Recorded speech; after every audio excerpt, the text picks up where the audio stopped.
सतगुरुदेव जी की जय हो। बंदी छोड़ पूर्ण प्रवेशक कोई शाह की जय हो। बंदी छोड़ गरीबदास जी महाराज की जय हो। स्वामी रामदेवानंद जी दादा गुरु महाराज की जय। पंडित चितानंद जी परदादा गुरु महाराज की जय हो। सर्व संतों की जय हो। सर्व भक्तों की जय हो। धर्मी पुरुषों की जय हो। श्री काशी धाम की जय हो। श्री छुड़ानी धाम की जय हो। श्री करौथा धाम की जय हो। श्री बरवाला धाम की जय हो। सच सही। जब तक परमात्मा प्यारी आत्माएं जुड़ती है तब तक मंगलाचरण कर रहते हैं। बंदी छूट संत रामपादी महाराज की जय। गरीब नमो नमो सतपुरुष को नमस्कार गुर की नहीं। सुर नर मुनिजन साधवा संतों सर्वसदी नहीं। सतगुरु साहिब संत सबे दंडोतम प्रणाम। आगे पीछे मधुए तिनको जा कुर्बान। नराकार निर्भीषणम काल जाल भय भंजनम। निर्लेपम निगुणम अकल अनुबे शून्य धुनम। सोहम सुरति समापतम सकल समाना निरतिलय। उज्ज्वल हिरंबर हरदम बेपरवा अथा है। वार पार नहीं मध्यतम। गरीब जो सुमिरत सिद्ध होई। गणनायक गलताना करो अनुग्रह सोई। पारस पद परवाना आदि गणेश मनाऊं। गणनायक देवन देवा चरण कमल लो लाऊं। आदि अंत करूं सेवा। परम शक्ति संगीतम ऋषिदाता सोई। अविगत गुण अतीतम सतपुरुष निर्मोही।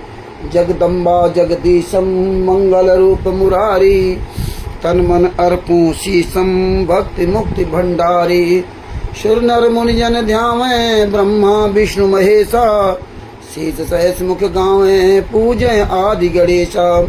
इंद्र कुबेर शरीका वरुण धर्मरा ध्यावे। सुमरत जीवन जी का मन इच्छा फल पावे। 33 कोटि अधारा ध्यावे सहस 88। उतरे भवजल पारा कटिए यम की फांसी। 33 कोटि अधारा ध्यावे सहस 88। उतरे भवजल पारा कटिए यम की फांसी। सहस साहिब बंदी छोड़ श्री संत रामपाल जी महाराज की जय हो। ईश्वर दास जी को सत साहिब, ओम प्रकाश जी को सत साहिब, प्रवेश जी को सत साहिब। सभी भक्तों से निवेदन है कि आप जो है ये लिंक को सभी ग्रुपों में अधिक से अधिक शेयर कर दीजिए, जिसमें अन्य हमारे भाई बहन भी जुड़ जाएं। और ये जो बनारस से हैं भगत जी सत साहिब, तो सभी लोग जुड़ जाएं। सबके ग्रुप में राजकुमार जी की यादव जी को सत साहिब, ये ग्रुप में सब जगह लिंक भेज दीजिए। और ये ज्ञान अमृत एवं षड्यंत्र का विश्व नाम पुस्तक है। इसमें संत रामपाल जी महाराज के सभी केसों का जजमेंट दिया हुआ है। इसमें छुड़ानी धाम कांड से लेकर बरवाला कांड तक का पूरा काला चिट्ठा दिया हुआ है। इसमें तिमिर दूत, पवन ठग, संजय ठग जैसे गद्दारों का पूरा काला चिट्ठा दिया हुआ है। इसमें संत रामपाल जी महाराज के जो केसों का जजमेंट है, FIR नंबर 426, 427, 429, 430 और 443, 428 देशों का केस चल रहा है। इस पुस्तक को ढंग से आपको पढ़ना चाहिए, बड़ी अच्छी तरह से पढ़ना चाहिए, सोच समझ के पढ़ना चाहिए। ये संत रामपाल जी महाराज ने हमारे आप पर बहुत बड़ी दया की पुस्तक बनवा करके ना, ये संत रामपाल जी महाराज ने जो ना बहुत बड़ा हमें वरदान दिया है इस पुस्तक को बनवा करके। बात बाकी ये पुस्तक आपके सामने कभी नहीं आ सकती थी। ये गद्दार सजभूषण जैसे लोग इस पुस्तक को कभी बना नहीं सकते थे, लिख नहीं सकते थे। दोबारा संविधान से सतलोक तक का सफर पुस्तक नहीं आ पाई। रंजीत सिंह को सत साहिब, जब ये जितने भी हमारे भाई बहन जुड़ रहे हैं सबको मुझ रामचंद्र दास की ओर से सत साहिब, शंकर लाल जी को सत साहिब, तो अमृतलाल यादव जी को सत साहिब। तो ये परमेश्वर की बहुत बड़ी दया है। बात बाकी सजभूषण इस पुस्तक को नहीं लिख सकता था। गीता राजपूत जी को सत साहिब, कोई जब परमात्मा ने दास के द्वारा इसका पीछा करवाया था कि लिख भाई लिख, ये कहता था मेरे बस का नहीं है, मेरे पास टाइम नहीं है, तब जाके बड़ी मुश्किल में ये पुस्तक 8.5 महीने में तैयार हुई थी। नहीं तो ये कुछ नहीं कर सकता था ये। और इसने वादा किया था कि रामचंद्र जी अब मेरी पत्नी का निधन हो गया, अब मैं फ्री हो गया। मैं बहुत बिजी था क्योंकि 15 दिन यहाँ रहता था दिल्ली में, और 15 दिन वहाँ कोर्ट कचहरी काम करता रहा, क्योंकि इलाज के लिए भी वहाँ रहने की व्यवस्था चाहिए, खर्चा लगता है। तो इसलिए वादा किया था कि अब मेरी पत्नी इस दुनिया में नहीं रही, अब मैं फ्री हो गया, अब मैं अपने गुरु के लिए निश्चिंत होकर काम करूँगा। तो मैंने इसको एक बार फ़ोन किया, श्रीमती शुक्ला जी साहब, कि भगत जी आपकी पत्नी अपना शरीर छोड़ के यहाँ से चली गई और आपके ऊपर कोई कर्जा तो नहीं है? ये बात मैंने सदगुरु से कहा, फोन पर कहा। तो बोला नहीं भगत जी, हमारे पास परमात्मा दया से कोई कर्जा नहीं है। तो हमने कहा कर्जा नहीं है तो हमने छोड़ो कोर्ट कचहरी काम, हम लोग मिल करके परमात्मा दया से बढ़िया सेवा करते हैं, या कुछ काम कम कर दो। तो ये बहुत ज़्यादा नाराज हो गया था, बहुत ज़्यादा। वो शब्द मुझे याद नहीं है, इसने ऐसे ऐसे शब्द बोले थे कि मुझे बहुत गुस्सा तो आया, लेकिन हम गुस्सा हमें पीना पड़ा। यार मैंने ऐसा कौन सा गलत काम कह दिया? मुझे डिक्टेटर से सिखाते हो, मैं ये करते हो, मैं किसी का आदेश का गुलाम नहीं। और पता नहीं क्या क्या कहा था, मुझे पूरी तरह ध्यान नहीं है। ये देखिए तुरंत पलट गया, कितना ये दोगला इंसान। जब पत्नी इसकी अस्पताल में भर्ती तब कितना परेशान था, और इस व्यक्ति को ये अकल नहीं है यहाँ तक कि पत्नी की कैसे दर्दनाक मौत हुई इसकी, कितने साल ये रगड़ा है, कितने साल इसको अपनी पत्नी की जो है देख रेख करनी पड़ी। वो चल नहीं सकती थी, फिर नहीं सकती थी, दिन भर में कितने बार उसको खाना पीना देना, टट्टी पेशाब कराना, और शायद 2-3 साल कंटिन्यू ऐसा रहा, लेकिन फिर भी इसकी अकल ठिकाने नहीं आई। तो ये पुस्तक अपने सदगुरु संतराम पाजी महाराज को धन्यवाद दो, जो परमात्मा ने पुस्तक जो है लिखवाई, इसके बाद छपवाई, और छपवाने के बाद देखो कह सकता मैंने पुस्तक छपवाई है, जबकि परमात्मा की दया से अब राज खुला कि परमात्मा की दया से पुस्तक किसने छपवाई थी। तो ये परमेश्वर का आशीर्वाद है कि इस पुस्तक को आप पढ़ो, अच्छी तरह समझो, और समझ करके अपनी आवाज बुलंद करो। ये भगत समाज के भरोसे मत चलो। इतना आप सब देख लिया, यही परमात्मा ने हमें 600 साल पहले का घटना बताई, यही सतलोक की घटना बताई, और आज आप साक्षात वर्तमान समय में देख रहे हो कि बरवाला कांड हमारे आपकी वजह से हुआ। हम लोगों ने अपने गुरु के साथ गद्दारी की, और बरवाला कांड के बाद आज 2025 चल रहा, अब तक कितनी गद्दारी संतराम पाजी महाराज के नाम से कर रहे हैं, कितना धोखा दे रहे हैं, कितने लोग धोखा दे रहे हैं, ये आप देख लीजिए। कोई भगत किसी, ये भगतों पर भरोसा लायक नहीं। इसलिए अब ये परिस्थितियां देख करके वो आप सोचो कि हमें क्या करना चाहिए। अपनी अपनी आवाज बुलंद करो, बस यही है। तो भगत भाइयों, एक ज्ञान नंबर 7 का विश्व पुस्तक को अधिक से प्रसार करो तो समझो। अब आते अपने मेन टॉपिक पर। परमात्मा की दया से जो स्टिकर बनाए थे कि हर आदमी को अपना विचार करना चाहिए, अपना विश्लेषण करना चाहिए कि हम कहां से चले थे और आज हम कहां पहुंचे। जब आप हर चीज का विश्लेषण करोगे, काम करते करते आप हर चीज का विश्लेषण करते हो, कोई भी आपका धंधा पानी हो, कुछ भी हो, व्यापार हो, चाहे खेती किसानी हो, कि भैया हम इस बार जो फसल उगाई तो इस बार हमारी फसल बहुत अच्छी हुई, या इस बार मेरी फसल बहुत खराब हुई। तो दोनों का विश्लेषण करते हैं कि क्या क्या मैंने इसमें तरीके अपनाए जिसकी वजह से मेरी फसल अच्छी हुई, और क्या क्या हमने तरीके सही ढंग से नहीं अपनाए जिससे मेरी फसल खराब हुई।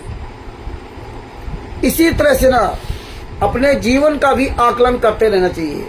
जब आप सही ढंग से अपने जीवन का आकलन करते रहेंगे, विश्लेषण करते रहेंगे, तो आप शायद आप इस संसार में जो लोग गद्दारी दोगले झूठेबाजी करेंगे उनसे आप संघर्ष कर सकते हो, उनको सही ढंग से आप जवाब दे सकते हो। और अगर आप इस पे विश्लेषण नहीं करोगे तो आप ऐसे ही भेड़ चाल चलते रहोगे। और विश्लेषण वही व्यक्ति करेगा जो व्यक्ति गुंडों से, अपराधियों से, झूठे बेईमानों से लड़ने के लिए हमेशा तैयार रहेगा, लड़ने के लिए। अच्छे लोगों तो लड़ने कोई मतलब नहीं है। तो ये आप तैयार रहेंगे अच्छाई बुराई का, हर चीज का जवाब देने के लिए, तभी आप अपना विश्लेषण कर सकते हैं। और जब आपको कुछ करना ही नहीं है, हमें क्या लेना ना, तो विश्लेषण किस बात का, फिर आगे आप नहीं बढ़ सकते। फिर आप ये आंदोलन या किसी के बारे में सच नहीं बोल सकते। विदुर जी ने ज्ञान को आधार बना के विश्लेषण किया था पहले से ही। यार द्रौपदी जी को नंगा किया जा रहा है, मैं बोलूं या ना बोलूं, तो उन्होंने विश्लेषण किया था ज्ञान आधार से। तब उसने भरी सभा से जवाब दिया था। नहीं, वो भी नहीं जवाब देते कि हमें क्या लेना ना, जो करेगा सो भरेगा, तू क्यों उदास, जो आज संत रामपाल महाराज के नाम के शिष्य कहते हैं, यही वो भी कह देते या सभा में बैठे रहते। लेकिन नहीं, जब बात कोई ना माने, थप्पड़ खा गए तो वहां से छोड़ के चले गए विदुर जी। तो इसी तरह हमें विश्लेषण करना चाहिए। थोड़ी बात अपने गुरु जी के बारे में बात करूंगा, फिर बात व्यक्तिगत तौर पे अपनी बात करूंगा। और अपनी बात ये नहीं कि मैं अपनी कहानी आपको सुनाने के लिए आया हूं, ये हम सब की कहानी है। लेकिन आप सोचिए कि 24 मई 2014 में नाम दीक्षा लेने वाला ये व्यक्ति 6 महीने बाद बरवाला कांड हो गया था। मुझे तो कुछ पता नहीं था, और परमात्मा ने कहां से आज कहां तक पहुंचा दिया। ये आप सबको विचार करना चाहिए कि मुझे तो कोई ज्ञान ही नहीं था, मुझे तो कोई नॉलेज भी नहीं था, तो एकदम सीधा साधा था। और 2016 में जब ये पवन संजय के द्वारा, वो संजय के द्वारा मुझे सच्चाई पता चली थी। पवन से हमारा कोई रिश्ता नहीं था संजय से भी नहीं, लेकिन किसी व्यक्ति के द्वारा, एक भगत था, उसके द्वारा मुझे पता चला था। उसने भी संजय का नंबर दिया था। संजय ने मुझे पीडीएफ भेजी थी 110 पन्नों की, वो दूसरी फाइल थी। 110 पन्नों जिसमें पेन कार्ड ये सब थे, वो फाइल भेजी थी। उस फाइल को मैंने यहाँ रीड किया। पहले फाइल निकलवाई, हम और गुप्ता जी, कानपुर से गुप्ता जी है, 350 रुपये में वो फाइल निकली। बड़े मुश्किल में उसने फाइल को जो ना पीडीएफ जो थी वो निकाली। हमें बहुत गुमराह किया। 110 पन्नों के 350 रुपये लिया था, और हमें कम से हमारे 3-4 घंटे बर्बाद किए थे। क्या करूं, ऐसे नहीं होगा, ऐसे नहीं होगा, बेवकूफ़ बनाने के लिए। वो फाइल परमात्मा ने निकलवाई, उसको रीड किया, उसकी घटे तक पे उसकी कॉपियाँ बनवाई 40 रुपये में, आगे पीछे फोटो कॉपी करवा के 40 रुपये में कॉपी तैयार हुई। तो यहाँ परमात्मा ने जमीनी स्तर पर बहुत स्ट्रगल करवाया, गांव गांव जा करके ना। हम और रामकिशोर गुप्ता जी कानपुर में सिर्फ आखिरी में गुप्ता जी साथ में है आज, न उस समय बहुत लोग थे, बहुत दूर दूर हम लोग जाते थे, 100-100 किलोमीटर, 200-200 किलोमीटर तक जाते थे। रामचरित मानस की चर्चा होती थी, भागवत की चर्चा होती थी, भीड़ होती थी, पूरा गांव इकट्ठा होता था। बहुत परमात्मा ने काम करवाया। बहुत लोग जितने हमारे आसपास के कोऑर्डिनेटर और नामदान संचालक, जिला कोऑर्डिनेटर, इन लोगों से, स्टेट कोऑर्डिनेटर संजीव हुड्डा आदि आदि, इनका आमना सामना होता था हमारा। एक भगत क्या ये भी पहुंच गया, हम भी पहुंच जाते थे, फिर आमना सामना वहां होता था, तो फिर पूछ दबा के भागते थे। बहुत काम परमात्मा ने करवाया। अब देखिए, मैं इतना सीधा साधा था, मुझे नहीं पता था कि इतना बड़ा कांड होगा। हुआ कहाँ से शुरुआत हुई थी, और 2016 में शुरुआत हुई थी तो हमारे पास एक मोबाइल एक लिया था 4,500 रुपये का, आधा जीबी का मोबाइल। और बहुत बड़ी परिस्थितियां खराब थी, वो मोबाइल लिया, और लेने बाद किसी तरह हम व्हाट्सएप पे सीखा, जुड़े। हमें संजय ने काम दिया था मैसेज लिखने का। उस समय ये वीडियो नहीं, ऑडियो जाती थी, वीडियो नहीं हम लोग जानते थे। संजय ने मैसेज लिखने का काम दिया था। संजय मुझे एक ऑडियो बना के भेजता था, 1 घंटे की चाहे आधा घंटे की, और हमको कहता है इसका आप मैसेज बनाओ। तो मैं उसका दिन भर मैसेज ही बनाने लगा रहता था। 1 घंटे की ऑडियो उस समय सुन करके लिखना बहुत बड़ी बात थी, शुरुआत थी। लेकिन परमात्मा संजय से जुड़वाया, पवन से जुड़वाया। कितना स्ट्रगल परमात्मा ने कहा कि आप सोच नहीं सकते। ये जो आज ये शशिभूषण जैसे लोग जो लाखों रुपए आप भक्तों का डकार गए, अब मुझे पता चल रहा है कि यार ऐसे ऐसे राजस्थान से पैसा गया, ऐसे यहां से पैसा गया, ऐसे वहां से पैसा गया, लोगों के दिल टूट गए। लालचंद जी ने बताया कि 5,000 रुपये कोई दिनेश जी है सूथर जी, उन्होंने पैसे दिया शशिभूषण को। सबसे ज्यादा इसने जो है कमीनापन किया था, जो वो पटना में ज्ञापन दिया जाएगा, ज्ञापन के नाम पर भक्तों ने बहुत पैसा दिया इसको। और जब 4 दिन रह गए तो इसने कहा नहीं, ज्ञापन नहीं दिया जाएगा, वो दानापुर में प्रोग्राम किया जाएगा। और वहां कोई प्रोग्राम नहीं।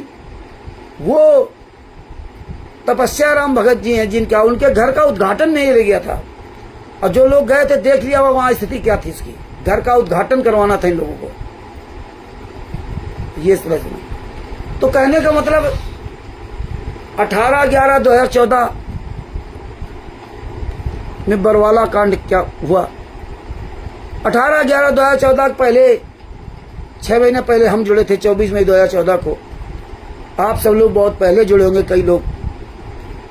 कितना हम लोग खुशहाली से वहां जाते थे,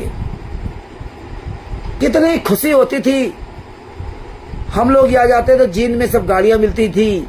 कैसे सब लोग ये गीदड़ थे, ये शेर की खाल में छुपे घोड़िए कैसे खड़े करना,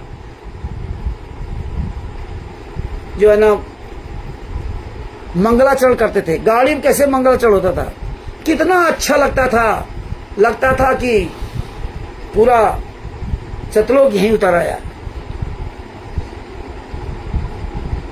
लेकिन हमारे गुरु जी क्या कहते थे सत्संग के माध्यम से, वो हम लोगों ने कभी ध्यान से नहीं सुना। शायद वो सत्संग ध्यान से सुने होते तो बरवाला कांड नहीं होता। 99 से ये षड्यंत्र रचा गया। बंदी छोड़ भक्ति मुक्ति ट्रस्ट नाम से नाम दीक्षा दी गई, शुरुआत कर दी गई। किसी ने कोई सवाल नहीं किया और आज भी वही चल रहा है। तो आप सोचिए 18/11/2014 के पहले क्या समय था। पवन संजय आए, ये मैनेजमेंट बहुत क्लोज थे। मेरठ पे प्रोग्राम चालू किया, हम लोग भी मेरठ जाना शुरू किया। लेकिन शेर की खाल में छिपे हुए सब भेड़िए थे। समय लगा, स्ट्रगल परमात्मा ने करवाया। संजय भी नंगा हुआ एक दिन और पवन ठग भी नंगा हुआ। जो डींग मारते थे कि मैं ये गुरु के लिए करूंगा, मैं वो गुरु के लिए करूंगा, यही पवन कहता था मैं किडनी बेच दूंगा, मुझे कोई गुरु जी के को जेल से छुड़ाने के लिए पैसा दे दे। तो उससे हम लोग भी सुनते थे, बड़ा अच्छा लगता था कि यार बहुत भावुक आदमी है। लेकिन धीरे धीरे परमात्मा मैनेजमेंट के आचरण दिखाए। गुरु ने जो सबूत बोला, गुरु ने बरवाला कांड के समय पूरी दुनिया के सामने खुलकर बोला था कि काले कमांडो मेरी नहीं है, ये राष्ट्रीय सेवा सेवा समिति मेरी नहीं है। लेकिन हम लोगों ने फिर भी बात स्वीकार नहीं किया, नहीं स्वीकार किया। और धीरे धीरे परमात्मा जानकारी दिलवाते गए। उस समय मैं भी अनजान था, लेकिन परमात्मा ने लगा रखा था अच्छी तरह से ना। इन लोगों के द्वारा हम सीखते रहे। व्हाट्सएप पे सबसे बड़ा अच्छा परमात्मा ने क्या काम कराया कि हम शुरुआत से हम गुप्ता जी दोनों लोग सबूत निकाल के रखते थे।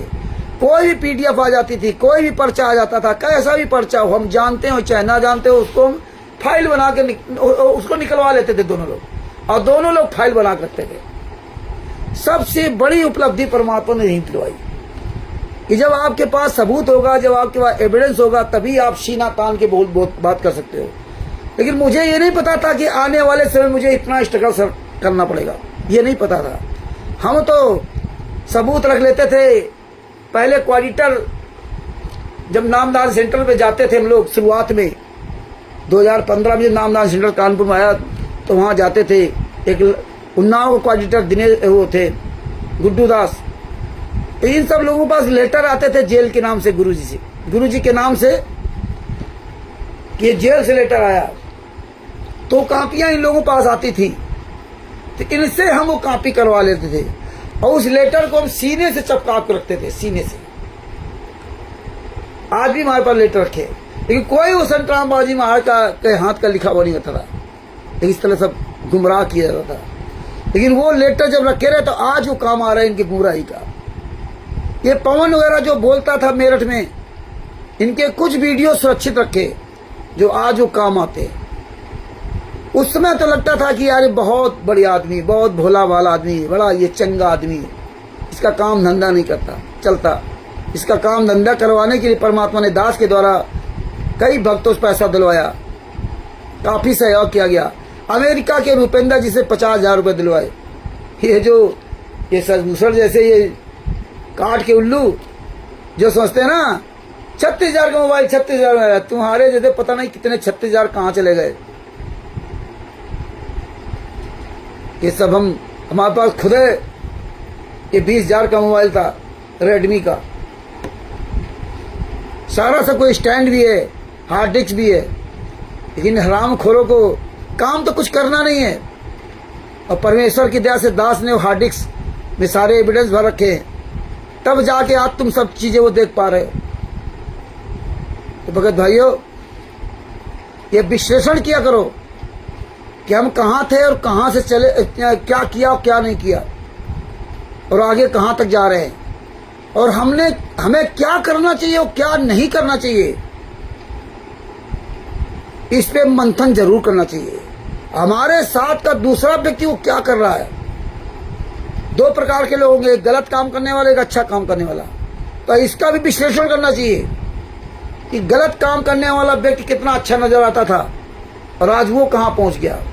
अच्छा काम करने वाला व्यक्ति, उसकी भाषा से बुरा लगता था, लेकिन वो कहाँ पहुंचा। परमात्मा की दया से किसने आपको हर तरह आगे बढ़ाने की कोशिश किया, और खुद कैसे बढ़ा। खुद हमारा आपका सहारा नहीं लिया, खुद आप लोगों का सहारा नहीं लिया, सबूत इकट्ठा करते रहे।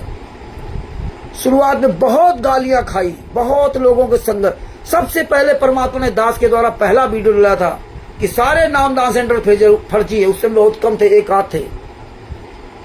और जब वो वीडियो डालवाया तो ये पवन तक तुरंत पैरेलल में एक वीडियो बना डाला अपनी बड़ी करने के लिए। लेकिन भगत भाइयों, वक्त ने ऐसा चक्र चला कि आज संजय कहां पहुंच गया। उस समय संजय के बारे में नहीं किसी को पता था ये हो जाएगा। धीरे धीरे अपना नानक का प्रभाव जमाना शुरू किया था, और इसका पूरा समर्थक था ये पवन। पवन तो दगाबाज है, दांव पेच अपना ही चलाता रहता। तो इनकी सबकी दांव पेच हमने देखी कि किस तरह संजय ने मटेरियल इकट्ठा किया था और पवन का पूरा खर्चा देता था भक्तों के पैसे से। हम भी पैसा बेचते थे, सब लोग पैसा बेचते थे। भगत जी, हम लोगों ने, हम गुप्ता जी और हमारे कानपुर के और भाई बहन, उस समय सब लोग साथ थे। आपको यकीन नहीं होगा, हार्ड सीडी जब पवन टन ने सीडी बनाई थी, वो मैटर चुरा करके संजय का, तभी से संजय को इनका मतलब फूट हुई थी। वो हार्ड डिस्क मेरे पास 5 या 7 हार्ड डिस्क भेजी थी पवन ने जयपुर से, और यहाँ हम और गुप्ता जी और भगत भाई मिल करके कम से कम ने हजारों सीडी हमने भेजी हुई, हम लोगों ने हजारों सीडी भक्तों के पास फ्री। और देखिए कैसे फ्री, मतलब उसकी जो मैं 2 हार्ड डिस्क बेचता था, 2 हार्ड डिस्क नहीं, सीडी, हार्ड डिस्क का था, 2 सीडी बेचता था। हम लोग 1000 सीडी लेते थे, खरीदते थे मोल, और खरीदने बाद उसको डबिंग कराने का पैसा अलग देते थे। इसके बाद डाक खर्च सहित उसको फ्री बेचते थे। जिसको सीडी मंगवानी है उसको फ्री आपका डाक खर्च भी हम लोग देते थे। 40-50 रुपए जो लगता था वो डाक खर्च भी हम लोग देते थे। हम सब लोग मिलकर के यहाँ सहयोग करते थे। डाक खर्च भी, हजारों सीडी भेजी थी पूरे भारत में, उनका नाम पता मोबाइल नंबर सब लिखते थे, कोरियर के द्वारा भेजते थे। ये सजमूसल क्या कर सकता है? ये तो चोर बेईमान, इतना पैसा इसके पास भेजा गया, आरटीआई के सबूत तक आज तक नहीं दिया, आज तक हिसाब नहीं दिया 2-2.5 साल का। क्यों नहीं हिसाब दिया? गुप्ता जी ने 5,000 रुपये भेजे, उसको क्या दिया ही नहीं पैसा पुस्तक छपवाने के लिए। तो भगत भाइयों, इतने उतार चढ़ाव देखे, इतने उतार चढ़ाव देखे, किस तरह से रंजीत दास जी का 4.5 लाख रुपए लेके भागा, मेड वालों का पैसा वो लेके भागा पवन, उसके पैसे के लिए बहुत बड़ा संघर्ष करना पड़ा, बहुत इस पवन के खिलाफ स्टिकर वीडियो डालने पड़े, बहुत डाला। तब जाग बा मुश्किल में कुछ राजस्थान के भगत थे, वो इसको चुपचाप पकड़ के बैठा रखा और रंजीत यहां से गए। तब जा कई साल में उसका पैसा मिला। बहुत संघर्ष परमेश्वर ने कराया। संजय से कितना संघर्ष करवाया, इसके बाद कितने लोग आए, ये जितने नामदान संचालक कोऑर्डिनेटर सबसे संघर्ष करवाया। Bharat, Pakistan, America, Italy, Australia, Dubai, England, Belgium, Canada, Qatar, Doha, Bangladesh, कहीं ऐसा देश नहीं बचा जहां जहां परमात्मा ने दास के द्वारा इनकी ऐसी तैसी न करवाई हो। कोई आप लोगों से कोई खर्चा कभी दास ने अब तक नहीं लिया कि आप लोग 1 रुपया आपसे लिया हो कभी नहीं, कोई मतलब नहीं। करोड़ों रुपया मैनेजमेंट देने वाला, और अरविंद जैसे लॉकडाउन में बेचारों ने हजारों बार फोन किया होगा, रामचंद्र जी 20,000 भेज देता हूँ, 10,000 भेज दो, 30,000 भेज दो। नहीं भगत जी, मुझे नहीं पैसा चाहिए। सैकड़ों लोगों ने फोन किया, पवन टक जैसे लोगों को 50-50 हजार रुपए अमेरिका से दिलवा दिया, आज तक उसने वापस नहीं किया। पूरी दुनिया में इतने लोग सहयोगी रहे, लेकिन नहीं, लॉकडाउन में इतनी विकट परिस्थिति थी। और अरविंद ने पहले से कह रहा था, अरविंद जब फर्रुखाबाद में प्रोग्राम होता था 2020 में, लॉकडाउन के पहले, ये सबसे बाद में आया था और हमारे पास बैठता था और किसी से ही बात करता था। और 3 महीने पुराना बंदा आज भी डटा हुआ है, और जितने फर्रुखाबाद वाले सब किनारे हो गए, जो डींग मारते थे पैसे वाले सब किनारे हो गए, बिना पैसे वाला आज भी डटा हुआ है अरविंद दास। वो उस समय कहता था जब मैं फर्रुखाबाद जाता था कि रामचंद्र जी अपना मोबाइल बदल लीजिए, मेरा मोबाइल आप ले लीजिए। हमको नहीं भगत जी, बहुत कहा इसने, नहीं लिया।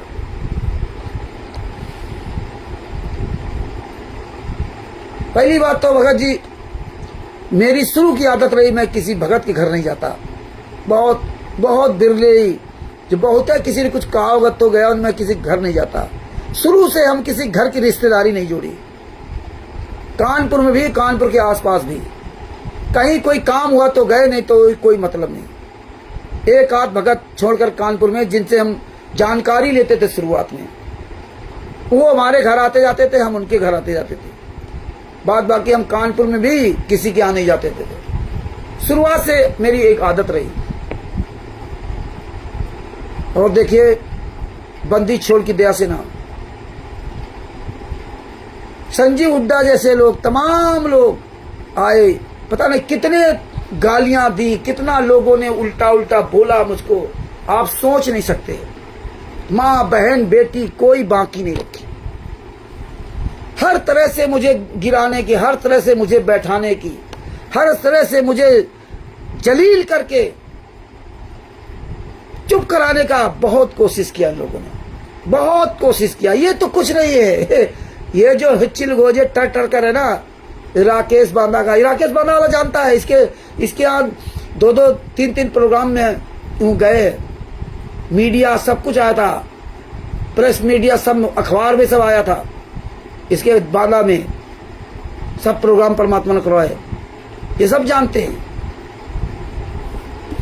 सीना ताल के बांधा प्रोग्राम हुए, इनकी औकात नहीं हो बांधा प्रोग्राम कर ले बलाक सबको, नहीं कर सकते। यहां से बांधा जाकर खुलेआम बोलते थे, दूसरे क्षेत्र में जाकर नामदान संचालक के खिलाफ बोलना छोटी बात थी। पूरे यूपी में दास जाता था। बहुत संघर्ष परमात्मा जो है, ऐसे इतना मजबूत को थोड़ी है, बहुत संघर्ष। ये तो आए 4 दिन ट्रैक्टर कर दे, बस काम खत्म। परमेश्वर की दया रही, संत रामपाल जी महाराज का आशीर्वाद रहा, तो हमने अपना रास्ता स्वयं बनाया, सुनी सबकी और करी अपने गुरु जी के हिसाब से चले, सुनते सबके रहे। बहुत लोगों ने गालियां दी, बहुत लोगों ने माफिया मांगी, बहुत लोगों ने माफिया मांगी। विष्णु साहू जैसे लोग, आज मैनेजमेंट का कोई व्यक्ति मुझे फोन नहीं करता, तो जानते हैं कि रामचंद्र जिसके पीछे पड़ जाएगा तो उसके जो है ना दशा खराब कर देगा। कितना इन लोगों ने प्लान किया, जान से मारने का प्लान किया, सब कुछ कर डाला, हर जगह धमकियां हुई। आज मैं कभी कभी विचार करता हूं कि हे बंदी छोड़, ये हम इतना हम संघर्ष झेल कैसे गए कैसे झेल गए, मुझे यही नहीं समझ में आता। ये बंदी छोड़ ने कैसे यहां तक पहुंचा दिया।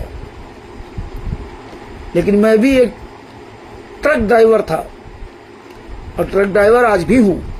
94 का मेरा लाइसेंस है, 1994 का। और यहां तो उमेश जैसे वो लोग तो 1994 में पैदा नहीं हुए होंगे। उमेश जैसे लोग 1994 में जन्म नहीं हुआ होगा इनका, ये हरीश जैसे लोगों का, जहां तक आइडिया बता रहा हूं। या हुआ होगा तो होंगे 2-4 साल के ना, तुम क्या जानो वो समय को। पक्का ड्राइवर हूं, ऑलराउंडर, कोई गाड़ी बाकी नहीं रही। ई रिक्शा लगा के ट्रक तक 2004-05 में 45 लाख की गाड़ी चलाता था, टोयोटा क्राउन ऑटोमेटिक गियर की। उस समय एक आध गाड़ी होती थी। लेकिन परमात्मा ने हर जगह सफल कराया, मेहनत बहुत किया, परेशानी उठाई, लेकिन पीछे मुड़ के परमात्मा ने दिखाया। चारों तरफ से लोग घेरते थे मुझे, करण, बुद्धा चौर फाउंडेशन, पवन, संजय, जितने मैनेजमेंट वाले वो, ये सब चारों तरफ से घेरते थे मुझे, और हम अकेले होते थे चारों तरफ से ना। जो एक दुश्मन होता था दूसरा दुश्मन बन जाता था, तो वो दुश्मन एक हो जाते थे, फिर मुझे घेरते थे।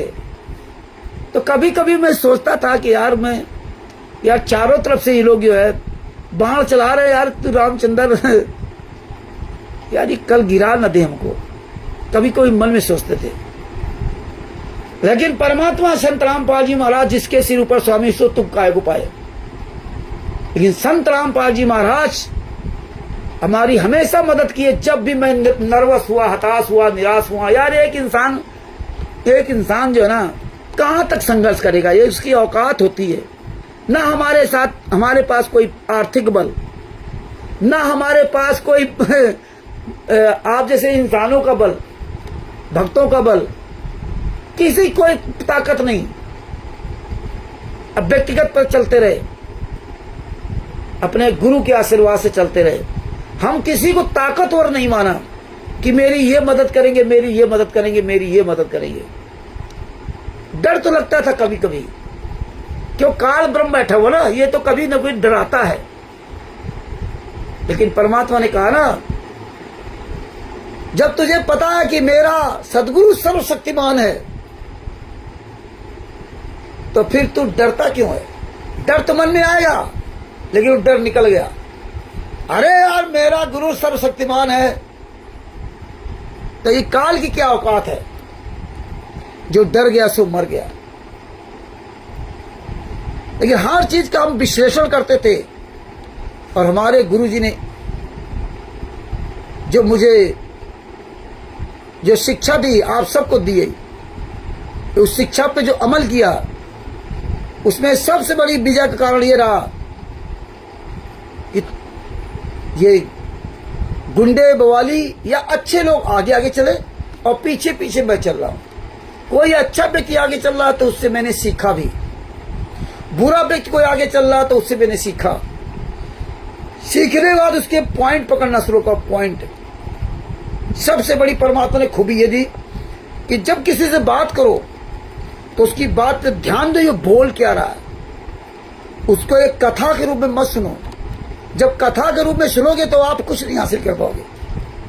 और इस दुनिया में कथा के रूप में ही आपको सुनाया जाता है, और उस कथा के रूप बोली गई भाषा आपको बड़ी अच्छी लगती है। कथा के रूप में मुझे गाली दी जाएगी, आपको बड़ी अच्छी लगेगी थोड़ी देर के लिए, इसके बाद आपके दिमाग से निकल जाएगी बात। यही एक आध पॉइंट याद रहेंगी बस इतना बात याद रहा है। वो तो बहुत खराब आदमी, रामचंद्र बहुत खराब आदमी। बस बाद बाकी अगर सीरियसली सब कुछ पूछा जाए तो आपको कुछ नहीं पता, इसीलिए ये हम आप सब फेल हो जाते हैं। इसीलिए गुरुजी ने कहा था कि डोम भांट के गीत न सुनना, इसको ध्यान से सुनना और इसको अपने दिल में उतार लेना। और हमने आपने उतारा नहीं, इसलिए बरवाला कांड हुआ। और आज देखिए आप तो क्या हो रहा है सबको पता है। लाल बुद्धा फाउंडेशन जब आया, मैं उनसे बात नहीं करता था, वो अपना सब भेजता था। एक दिन खुद उसने मुझे फोन किया, मैं उसको तवज्जो नहीं देता था। खुद उसने मुझे फोन किया और उसने कहा कि मैं रामचंद्र जी, मैं गुरु जी के लिए कुछ काम करना चाहता हूँ, केस लगाना चाहता हूँ, मुकदमा लगाना चाहता हूँ। हमने अच्छी बात है, करिए। तो हमने उनसे कहा कि आप एक काम करिए, मेरठ में आइए। उसमें मेरठ में जाता था, हमने मेरठ में आइए और वहाँ हम सब लोग बैठ के बात करेंगे। पूरा भगत समाज होगा, मेरठ के भी लोग होंगे, और शायद उसमें पवन संजय था या नहीं था, संजय था शायद, हाँ। हमने सब लोग वहाँ बैठ के वहाँ बात करेंगे। संजय उसने आश्रम बना लिया था शायद, जहाँ तक सब लोग वहाँ बैठ के बात करेंगे। वहाँ आप आइए। बड़े प्यार से इनसे कहा था कि ये बुद्धाचौर फाउंडेशन, BL सूर्यवंशी ने कहा कि मैं वहां नहीं आऊंगा, हमारे यहाँ आप आइए रतलाम में। हमने कभी रतलाम में नहीं आएंगे, आपको आना हो तो यहाँ आइए। ये हमारी उनसे बातचीत हुई। फिर उन्होंने पता नहीं क्या क्या मेरी व्यवस्था कराओ, हमारे लिए होटल बुक कराओ, हवाई जहाज चाहिए, सुरक्षा गार्ड चाहिए। ये सब इन्होंने शर्त रखी थी, तब मेरठ में आऊंगा। हाँ, तब हमने उस समय वीडियो बनाया था कि हाँ, अमेरिका के राष्ट्रपति का हवाई जहाज मंगाऊंगा, अमेरिका की जो है ना तेरी सुरक्षा एजेंसी के लिए वहाँ के ब्लैक कैट कमांडो मंगाएंगे, और अमेरिका से ही पूरा होटल उठवा करके यहाँ रखवाएंगे, तुझको वहाँ रखेंगे। वो मुझसे नाराज हुआ, और वो जो काम कर रहा था, हम शुरू से कह रहे थे तुम्हारी दिशा ठीक नहीं है तो तुम कभी मंजिल पहुंच नहीं सकते। दिशा तुम्हारी ठीक नहीं है, मंजिल पहुंच नहीं सकते। बहुत संघर्ष हुआ, बहुत संघर्ष हुआ, आप सोच नहीं सकते। ये क्या गालियां दिया, ये बापा सीताराम ने क्या गाली दी है, तुम लोगों को याद नहीं होगा। ये शशिभूषण क्या गाली देगा माँ बहन की। ये चितभंगी, और ये जो कहने वाले ना मनभंगी चितभंगी है, ये क्या है, ये किस घेर की मूली, किस खेत की मूली है। इनको तो एक पैसे का तमीज नहीं है। इनको तो जितना परमात्मा ने दास के द्वारा थोड़ा बहुत जो सिखा दिया था वही बोल रहे। तुम अपना रास्ता कोई नहीं बना पाया, और ये गारंटी है, आप लिख लीजिए, ये कभी भी जिंदगी में अपना रास्ता नहीं बना सकते। ये तो कुछ है ही नहीं। जो यहां से निकला वो कोई अपना रास्ता नहीं बना पाया, वो दूसरे के बनाए हुए रास्ते पे चल रहा। अरे अपना रास्ता बना चलो, तब पता चलेगा मर्द के बच्चे हो। उसके लिए आपको जमीन स्तर पे आना पड़ेगा। जब जमीन स्तर पे आना पड़ेगा तो अब इस भीड़ में तुम्हें जब अपना रास्ता बनाना होगा तो इस भीड़ के धक्के खाने होंगे, गालियां खाने होंगे, जूता लात खाने होंगे, बहुत बड़ा कलेजा रख के चलना होगा, तब पता चलेगा। बोलने की औकात नहीं थी तुम्हारी कि दो शब्द बोल जाते। तब परमात्मा की दया से दास ने लग लग कर तुम्हें सिखाया। यही उमेश 2-3-4 महीना हो गए थे और घंटों खोपड़ी खाता था, घंटों। तुम्हें शशिभूषण 10 मिनट नहीं दे सकता। हाँ, जब उसके आग लगी पिछवाड़े में तो 1 महीने में 6 बार लाइव आया, और हम इतने साल तक कह रहे थे गुरु जी के लिए भैया हफ्ता हफ्ता में आ जाएगा, लेकिन कभी लाइव नहीं आया। तुम्हारी जिंदगी का सबसे बड़ा दुश्मन है ये। और जितने तुम लोग बोल रहे हो, चाहे बांदा का राकेश हो और चाहे वहां का झारखंड का त्रिभुवन दास हो और चाहे वीरेंद्र हो, पूछ लेना त्रिभुवन दास से ना। आज ये जो बोल रहे ना, इनसे पूछो अपने दिल से। तुम जिंदगी में कभी अपने आप को माफ नहीं कर पाओगे। अपनी आत्मा से पूछो, परमात्मा ने रामचंद्र के द्वारा कितना तुम्हारे साथ समय स्पेंड कराया, कैसे तुम्हें समझाया है, कैसे तुम्हें बोलने के लिए प्रेरित किया। ये 1.5 लाख का वीरेंद्र, तुम्हारी औकात नहीं थी कि सोशल मीडिया मोबाइल के सामने बोल जाते। क्या क्या परमात्मा ने कैसा कितना समय तुम्हारे लिए कितना नष्ट करवाया। शशिभूषण तुम्हारे लिए 10 मिनट का समय नहीं दिया, कभी नहीं। आज जो चमचागिरी करे ना, ये तुम्हारे लिए शशिभूषण ने कभी 10 मिनट का समय नहीं दिया। कितना परमेश्वर ने स्ट्रगल करवाया आप सब लोगों के पीछे, उसके बदले में क्या लिया आपसे? ये बांदा का राकेश, जो बड़े बड़े वकीलों से बात करना, इसको तमीज सिखाया गया। तुम्हारी औकात नहीं है कि अब किसी से बात कर लो, करके दिखाओ ना। तब तो कहते थे रामचंद्र जी, परमात्मा की दया से आपके द्वारा मैंने, हमारी इतनी बड़ी हिम्मत बनी जो वकीलों से बात की। अब तुम्हारी औकात नहीं है कि बात कर लो। अरे जो परमेश्वर ने दास के द्वारा ये सब बनवा दिया, जो तुम्हें इतना सिखवा दिया, उतना ही कर लो तो बहुत बड़ी बात नहीं कर सकते। ये हरीश मुजफ्फरनगर वाला, पूछो कितना इन लोगों के पीछे स्ट्रगल किया। ये उमेश 3 महीने बाद कंटिन्यू बढ़ा देती थी। इसका डॉक्टर ने कितना इसके डंडा डाला था पिछवाड़े में। इस हरामखोर के पीछे मैंने डॉक्टर को क्या नहीं कहा, क्या नहीं कहा उसको। एम्स का डॉक्टर, कितना इस हरामजादे के पीछे मैंने उससे लड़ा हूं, कितना लड़ा हूं, कितना उसको उल्टा उल्टा बोला। और इसको कितना ये मर रहा था, रो रहा था कि रामचंद्र जी मैं क्या कहूं।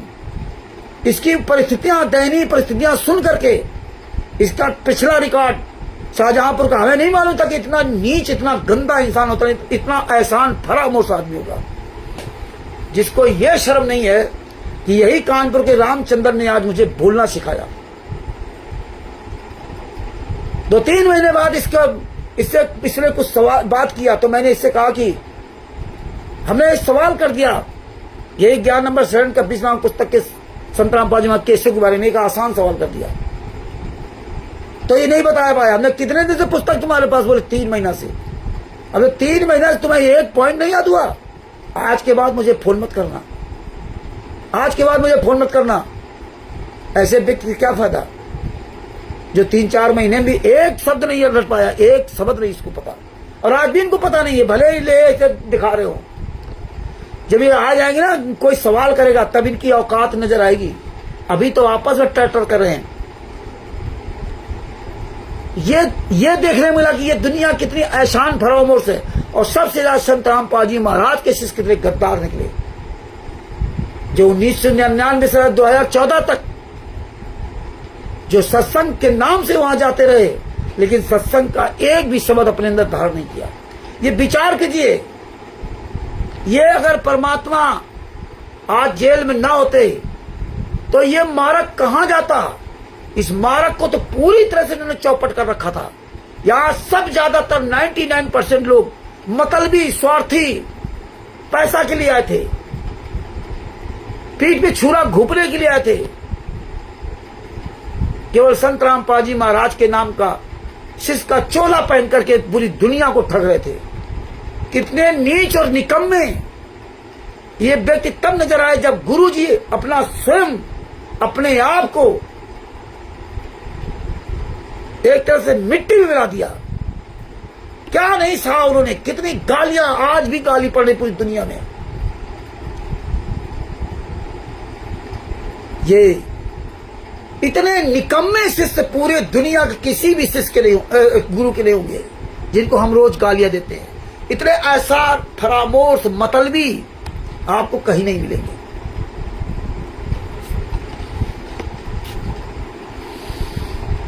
लॉर्ड बुद्धा फाउंडेशन खत्म, पवन टक खत्म, चोर की तरह छिपे हुए, संजय खत्म।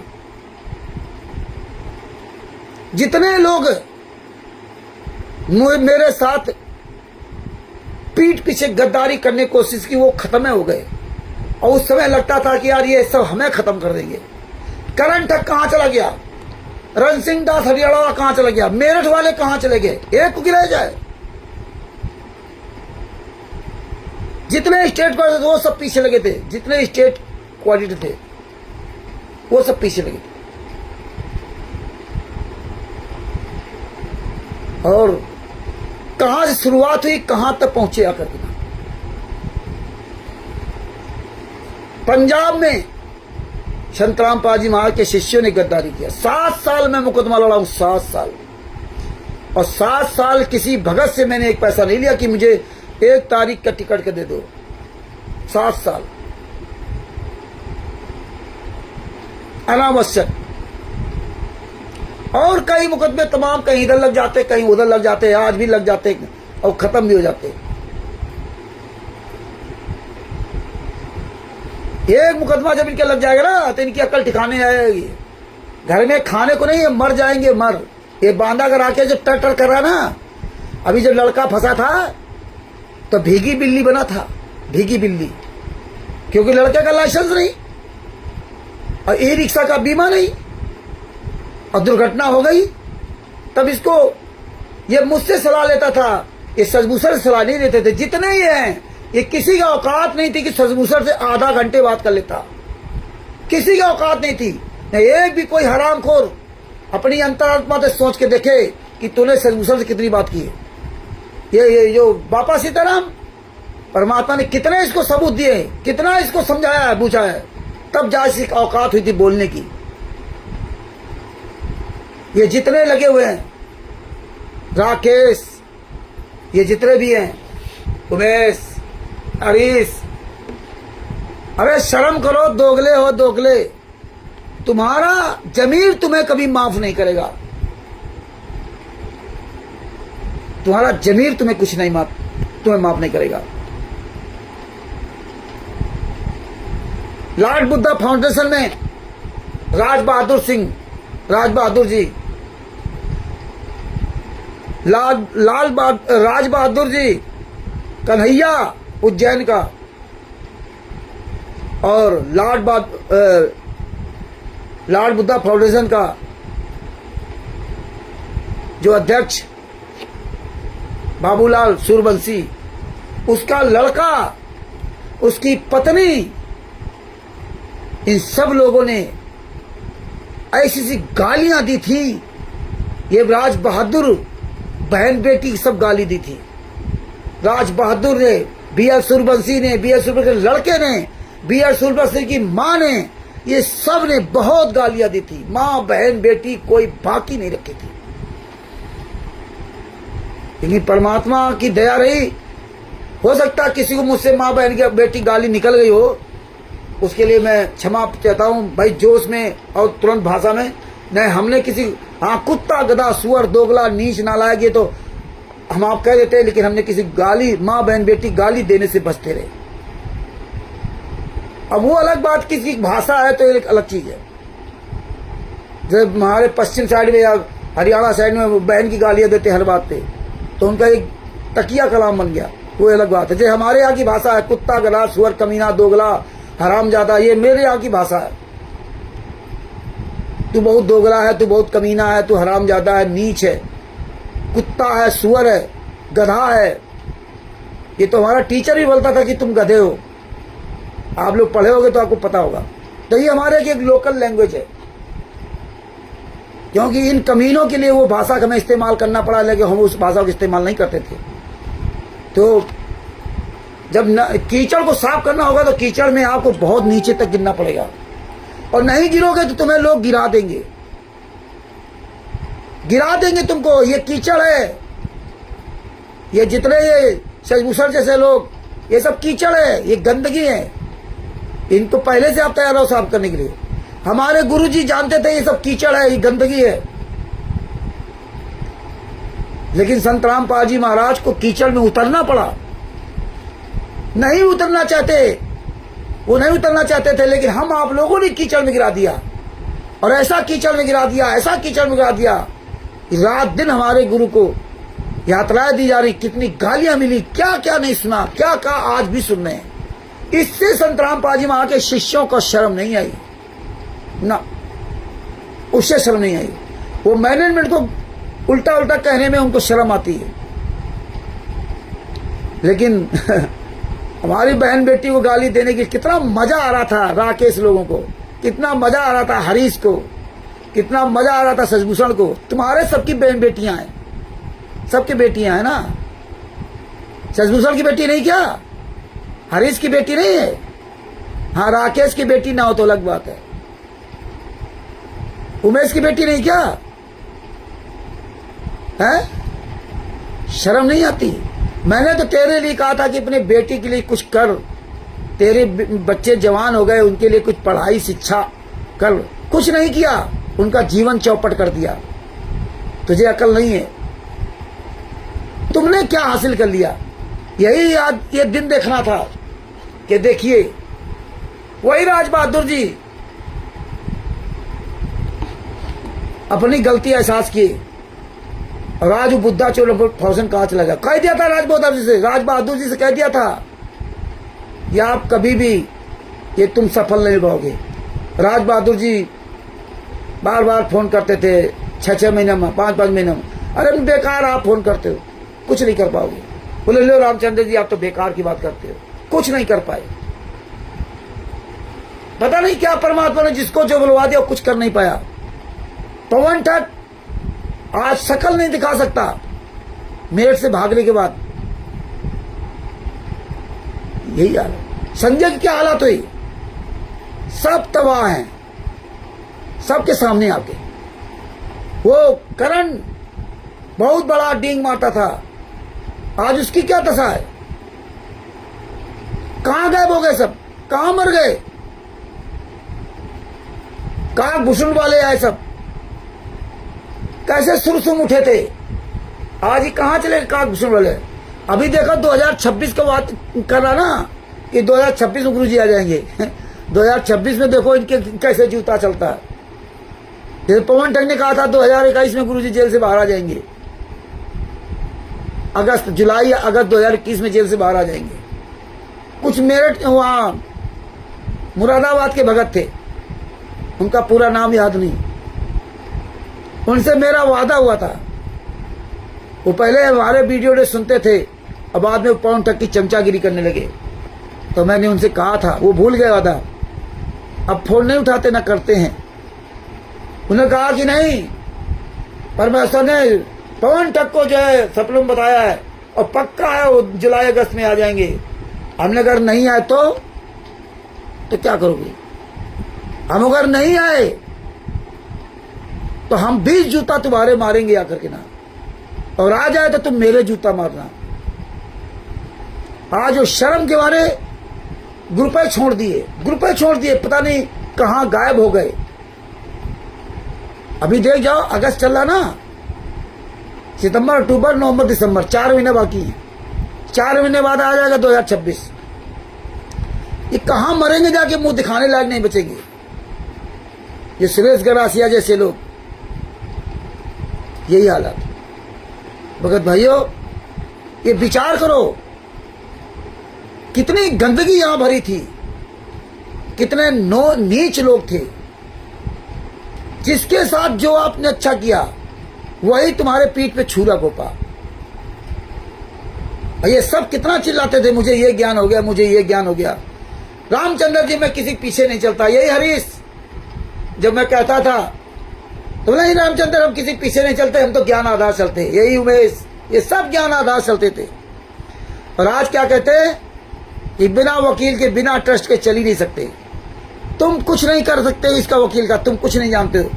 जब इतना हम जानकार होने के बाद हम बेवकूफ बन गए, इतना जानकार होने के बाद हम बेवकूफ बन गए। तुम तो कुछ हो नहीं इसके आगे। ये वकील है, ये जो 30-35 साल पुराना वकील है, ये अपने बाप का नहीं हो सकता, अपनी पत्नी का नहीं हो सकता, अपने बेटा बेटी नहीं हो सकता। तुम्हारा क्या होगा? गुरु का नहीं, सारा सब कुछ तुम्हारे पास खुलासा है। कितना नीच इंसान है। कितना पैसा आप लोगों ने दिया, मुझे ये नहीं पता था कि ऐसा करेगा।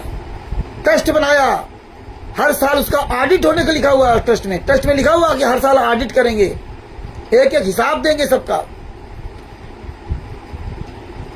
लेकिन इसने कोई काम नहीं किया। कितना पैसा इसके पास दिया गया, आज एक पैसे का हिसाब किसी को नहीं दिया और भी नहीं देगा। कितने बेशरम लोग। भगत भाइयों, फर्रुखाबाद की घटना, मेरी बातचीत सजभूषण की हुई थी। सजभूषण ने जो गलत किया था, जो धोखा दिया था,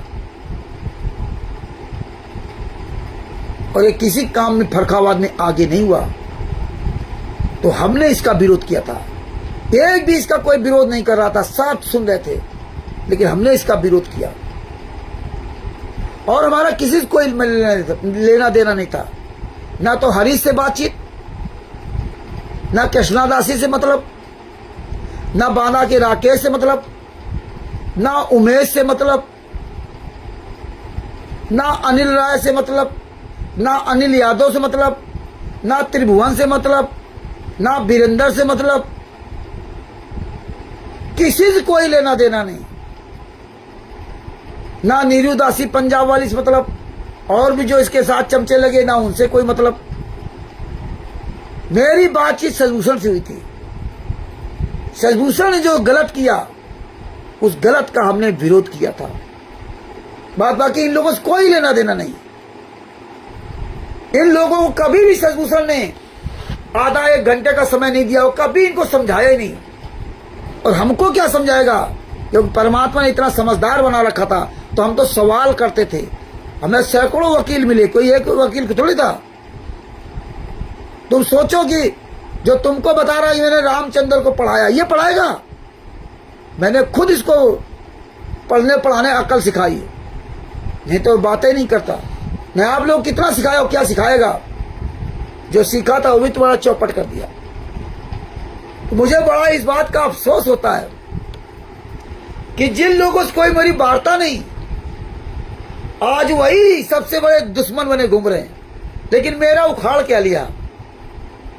जो तुम गालियां दे करके या ये सब करके किया क्या? शुरुआत क्यों किया?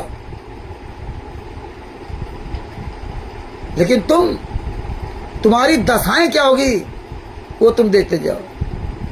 तुम केवल यही करोगे, नौटंकी, उछल कूद करोगे बंदर की तरह। आप अपना रास्ता जिंदगी में नहीं बना सकते। तुम्हारा सब कुछ काम खत्म हो गया, तुम सब मर गए। तुम्हारी औकात नहीं है कि तुम कहीं सीना तान कर जी सको। बस केवल दिन भर जो बोलना, जितना परमात्मा ने सिखा दिया था वो तही, और भी अब खत्म है तुम्हारा, अब खत्म। इस सजभूषण से ना तुम सीख पाओगे और ना तुम्हें कोई सिखा सकता है। तुम्हें खुद ही इतने बड़े दलदल में फंसा दिया है कि तुम उस दलदल से कभी जीवन में निकल नहीं पा सकते, निकल नहीं पाओगे। खाने तुम्हारे घर में है नहीं, औकात तुम्हारी है नहीं कि बाहर आकर कुछ बोल सको। तुम्हारी औकात नहीं कि अपने एक आरटीआई लगा लो। एक आरटीआई तक का तमीज तुम्हें नहीं सिखाया इसने। एक आरटीआई लगा सबूत इकट्ठा कर लो। तुम्हारी औकात नहीं कि तुम कुछ कर सको। धिक्कार तुम्हारी जिंदगी।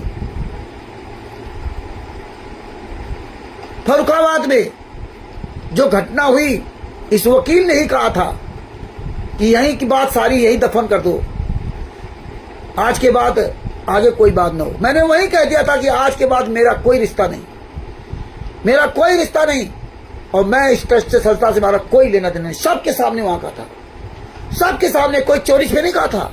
कृष्णा दासी, फलाने दासी, हरीश, ये सब वहां थे। तब इनकी औकात नहीं हुई, तब इनका मुंह नहीं खुला कि रामचंद्र जी सारा हिसाब यहां दे दो। मुझे भी नहीं ध्यान था। मैं तो खुलेआम वहां कहा था कि मेरा आज के बाद कोई मतलब नहीं इस ट्रस्ट से, मेरा कोई संस्था मतलब। और वहीं वो सामान दिया गया था एक दिन पहले।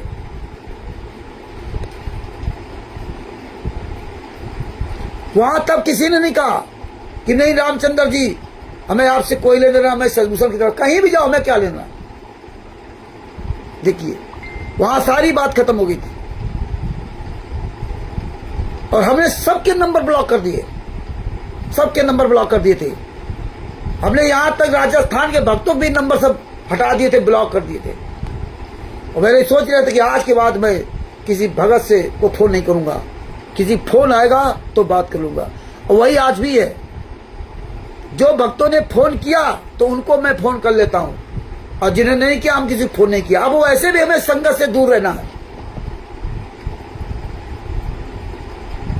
जो दो चार भगत है अपना समझते समझना चाहेंगे उनसे बात करना, बात बाकी कोई फायदा नहीं। बड़े बड़े जो यूट्यूबर होते हैं ना, वो किसी बात को थोड़ी करते हैं। उन्होंने अपना वीडियो बना दिया, वीडियो बना के डाल दिया, मूर्ख लोग उसके सब्सक्राइब कर रहे हैं, लाइक कर रहे हैं और शेयर कर रहे हैं। तो हमें तुम्हारी क्या जरूरत है? इतने ग्रुप है, चाहे जैसा डालो चाहे कुछ करो। और देखिए कितने अच्छे लोग ही निकले। दास पंजाब जाता था तारीख पर, ये बातें समझिए कि कितना कहां तक तुम्हारे साथ क्या हो सकता है, ये सोचो। पंजाब जाता था, मैं अकेला जाता था पंजाब, मेरा कोई किसी लेने देना नहीं, ना मैं साथी बनाता था। ये स्वयं हरीश ने कहा था कि भगत जी हम भी चलेंगे पंजाब, देखेंगे वहां कैसे क्या तारीख होता, कैसे क्या नहीं होता। तब चलो भैया, तब ये दिल्ली से मिल जाता था। हम दोनों लोग जाते थे ट्रेन से, दोनों लोग आते थे, किराया भाड़ा सब लगाते थे। कभी हमने दे दिया, कभी उसने दे दिया। अरे नहीं भगत जी हम दे रहे हैं, अजय नहीं भगत जी हम दे रहे हैं। जैसे हम आप लोग आपस में कहीं जा रहे हो तो राज, ये कमीने क्या करे, शायद दूसरे से लोग, मैंने वो लाखों रुपए बर्बाद कर दिया उसने, हरीश ने, पता नहीं क्या क्या बोलते। अरे यार कितने नीच लोग हो। हमने तो कहा ही नहीं था कि तुम मेरे साथ चलो।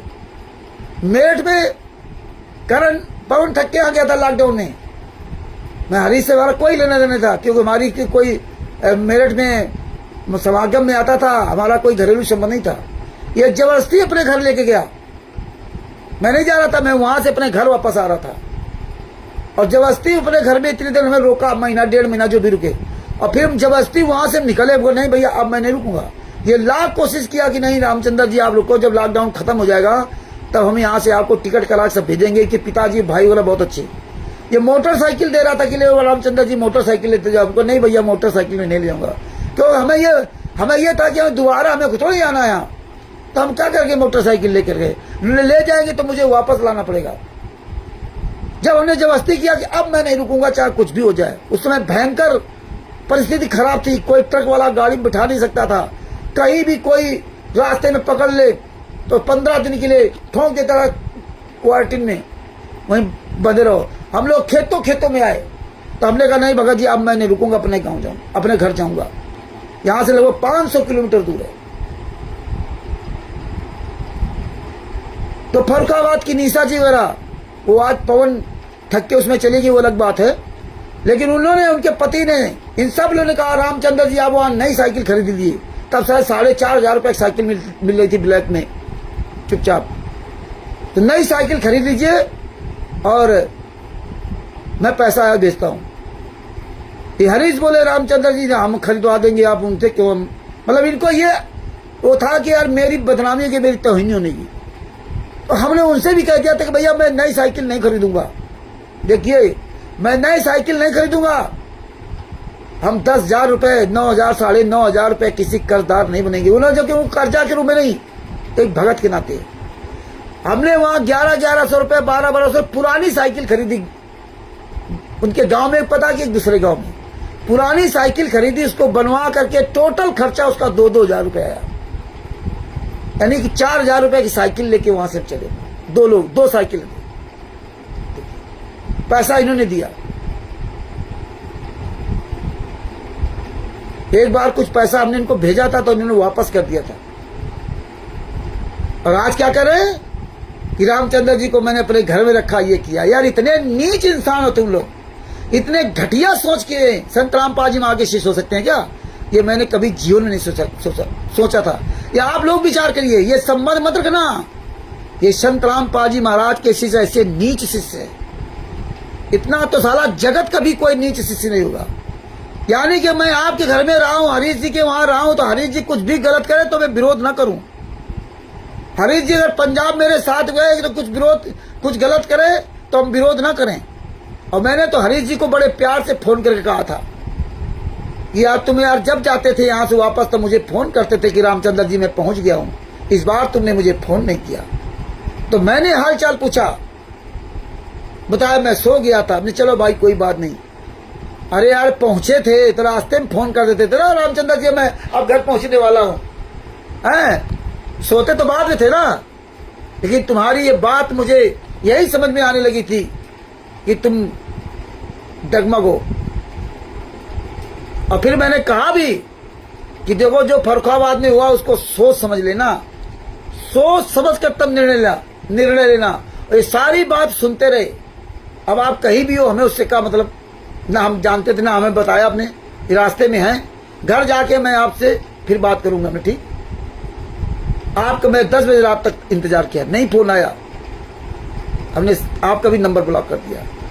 उमेश 9 तारीख को मैं फर्रुखाबाद से लौट के घर आया। इस सजभूषण ने एक स्टिकर डाला फेसबुक पर, मुझे नहीं पता। इस उमेश ने मुझे फोन किया, शायद 2:30-3 बजाओ या 4 बजाओ। उमेश ने मुझे फोन किया कि ये स्टिकर जो है सजभूषण ने क्यों ऐसा क्यों लिखा, इसमें क्या डाला। तो हमने हमें क्या मतलब यार, हमें क्या मालूम क्यों डाला। हमने उसको पूरी कोई कहानी नहीं बताई कि वहां फर्रुखाबाद में ये हुआ, ये कोई कहानी नहीं बताई। हमने कहा डाला, हमें क्या मालूम। हम तो यहाँ गए, पता तो हमको सब था ही। बोले आप नहीं बताओगे। अरे हमने कहा हमें पता ही नहीं तो हम बताए क्या यार। अरे पूछो उससे जिसने डाला है। इसने मेरे पास स्टिकर भेजा और मैंने इसका मोबाइल बंद कर दिया। तब मैंने उस दिन वीडियो डाला कि देखो कितना ये नीच डाला। खुद कहा था, खुद क्या कह रहा, ये हालात। बात फिर खत्म हो जाती, लेकिन फिर आ गया वो रिट, PIL, क्योंकि इसको मुद्दा चाहिए। और उसमें भी ये नंगे हो गए सब। अब इनकी औकात नहीं जवाब देने की, सामने आने की औकात नहीं। वो उसको क्या कहते हैं, प्रेमचंद दिल्ली वाला जो किशनगंज रेलवे स्टेशन बिजली चोर, ये ग्रुप छोड़ दिया। हमने कोई फोन नहीं किया, कोई मतलब नहीं, ना मैंने कोई बात की। 1.5-2 महीना हो गए। धीरे धीरे इसने बकवास शुरू किया। मैंने एक दिन इसको फोन करके समझाया भी, लेकिन इसे समझ नहीं आया। तब मुझे इसकी बिजली चोरी की पूरी कहानी बतानी पड़ी। तब ना बताऊं क्या, तुम्हें समझा रहे तुम मान नहीं रहे हो, अनावश्यक। फिर क्या कहता है कि मेरे घर में रुके, मेरे 15 दिन बर्बाद कर दिया, खाना खिलाया ही खिलाया। यार कितने नीच इंसान हो यार तुम भूल गए कि मैं तो परमानेंट पंजाब जा रहा था। 7 साल में गया हूं और मैं वही किशनगंज रेलवे स्टेशन से निकल करके और सराय रोहिल्ला पे अपना इंतजार करता था ट्रेन का। रात में 11:30 बजे जो जाती थी, 10:45 पर, 11:30 10:45 पर सराय रोहिल्ला सुपरफास्ट। वहां से आता था सवेरे 7 बजे, 7:30 बजे उतार देती थी सराय रोहिल्ला। तो वहां लेट रुकता था, या अपना नई दिल्ली रेलवे स्टेशन में रुकता था। दोपहर की 12 बजे 1 बजे की ट्रेन का इंतजार करता था। लेकिन मैं किशनगंज नहीं जाता था, दिल्ली में किसी भगत के यहाँ नहीं जाता था। बहुत भगत थे, बहुत भगत कहते थे। आज पूरे वर्ल्ड में परमात्मा की दया से मुझे सब जानते हैं। और ऐसा कोई क्षेत्र नहीं, ऐसा कोई जगह नहीं जहां मुझे कोई जानता ना हो। बहुत भगत दिल्ली में, बहुत भक्तों ने कहा मैं किसी भगत के घर नहीं गया, इसके यहाँ घर नहीं गया कभी। बहुत इसने कहा अरे भगत जी आप वहां स्टेशन पर यहाँ जाया करो, क्योंकि इनको ये था रामचंद्र मेरे आएगा तो कुछ जानकारी देगा। और रामचंद्र जिसके यहाँ जाएगा तो वहां हमारे पास एक ही काम है, जानकारी देना या जानकारी लेना। हम दोनों काम करते, हम नहीं जाते थे इसके यहाँ। बहुत इसने कहा, तब इसके यहाँ गए। और आज देखो ये हालात की रोटी खिलाई थी, मेरा समय व्रत कर दिया, हद हो गई। कैसे लोग, ये संतराम पाजी मां के शिष्य। एक शोभरन दास फर्रुखाबाद का कानपुर आलू लेके आता था मंडी में। एक बार हम गुप्ता जी आलू लेने गए तो ये बोला मैं पैसा नहीं लूंगा आलू के, 50 किलो आलू लाए, बोले मैं पैसा नहीं लूंगा। हमने नहीं भैया मैं पैसा दूंगा, मैं फ्री नहीं किसी का खाता, पैसा दूंगा। वो अलग बात है कि आज नहीं तो कल, नहीं तो परसों, मैं सारा रिकॉर्ड मेंटेन रखता हूँ। जब जरूरत होगी तो तुम मांग देना, लेकिन पैसा मैं किसी रखता, हम फ्री में नहीं खाते। और देखिए आलू लेने गया, यहाँ से लगभग 15 किलोमीटर 16 किलोमीटर दूर यहाँ से मंडी है। 15 का 16 17 किलोमीटर दूर हो, 17 किलोमीटर दूर आना, 17 किलोमीटर जाना, लगभग 34-35 किलोमीटर मंडी आना जाना। अब पूरा दिन मेरा बर्बाद हो गया वहां, मात्र 50 किलो आलू के चक्कर में पूरा दिन बर्बाद हो गया। मैं अपना ई रिक्शा लेकर गया, पूरा दिन वहां मेरी ऐसी तैसी हो गई। 2 आदमी गुप्ता जी हम गए, 50 किलो गुप्ता जी ने आलू लिया, 50 किलो हम। जो इसका 1600 रुपए कुंटल आलू बिका और 8 रुपए गुप्ता ने दे दिया। 8 रुपए हम तुम्हें दे, हमने नहीं दिया अभी तक, लेकिन हमने कहा दे देंगे यार, आपस में जब जरूरत होगी ले लेंगे। वो भी उसने ससुर बता रहा था कि 8 रुपया तुम आलू खा गए उसके। सोबरन क्यों नहीं बात करता? अरे हरामखोर, मैंने तुझसे कहा था कि मैं फ्री में नहीं खाता। दोबारा फिर सोबरन आलू लेके आया मंडी में, अब बोला भगत जी आ जाओ ले जाओ आलू, और आज आपको टाइम नहीं लगेगा। हमको नहीं भैया मैं अब आलू लेने नहीं आऊंगा ना भैया, अभी 8 रुपए वही बाकी है और वो नहीं दे पाए, हम आलू नहीं आए। ऐसा आलू हम नहीं खाएंगे, हम एक बार ले आए ऐसे बढ़िया हम रोज खरीद खा लेंगे, वो ज्यादा अच्छा है। अब दोबारा आलू नहीं ले लेंगे, बहुत का। हमारे गुप्ता जी बोले रामचंद्र चलो यार, हमने नहीं, हम नहीं जाएंगे भाई, आलू हम नहीं लेंगे, हम लेने ही नहीं आलू। और चाहते तो मैं गुप्ता जिसका देता वो 800 रुपए इनके मुंह पे फेंक देते। ये तो मैं देख रहा था कि ये हालात, ये सोचते नहीं रामचंद्र जो है ये सब कर गया। ये भगत भाइयों बड़ी घटिया सोच के लोग हैं। तो ये आप सबको अपना जीवन का आकलन करना चाहिए। हाँ, कुछ नहीं उखाड़ पाएंगे और न कर पाए। अब वो हमारा एड्रेस लिख के भेज रहे हैं, बड़ा खुश हैं, फोटो बुला के एड्रेस लिख के भेज रहे हैं। वो वाला मोबाइल मतलब वो सजभूषण का बदला। अरे हमने किसी दान का पैसा खुद ही मांगा, वो तो सजभूषण ने स्टिकर डाला ना कि दान का पैसा ऐसे दे, तो मैंने उसका मुंह डब्बा कब बुला के भेजा और पैसे भेजे, ये खुल गया खाता। नहीं उसके बहुत पहले भी स्टिकर सब बना सकते थे। ये हालात, करना कुछ नहीं इनको, इनकी औकात नहीं, क्योंकि पता है ना कि हम कुछ कर नहीं सकते। इसलिए अपनी जिंदगी में आकलन करना चाहिए। मेरा तो मोबाइल नंबर, मेरा तो पता पूरी दुनिया जानती है। जब मैंने नहीं जानता तो पूरी दुनिया जानती है। 7 साल केस लड़े, पूरी दुनिया जानती पता को, कौन नहीं जानता? कानपुर में सब लोग कौन नहीं जानता? लेकिन क्या कर लिया तुमने? क्या उखाड़ लिया? तुम्हारी औकात परमेश्वर ने दिखा दी। तुम कहीं के नहीं हो, तुम कहीं के नहीं हो कि कुछ कर सको। अपनी रास्ता बनाओ ना। 2.5 महीने से तुम्हारे एक अकेला आदमी तुम्हारी पूरी टीम से लड़ रहा था, पूरी टीम से, और कुछ नहीं कर पाए। क्या कर पाए?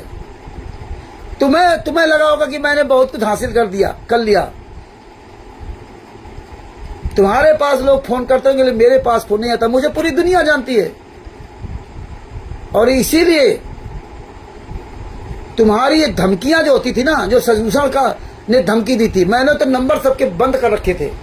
जब हमने नंबर सबके बंद कर दिया, तब सजभूषण ने प्रवेश दास जी से कहा था कि रामचंद्र मेरा फोन नहीं उठाते, बात करो।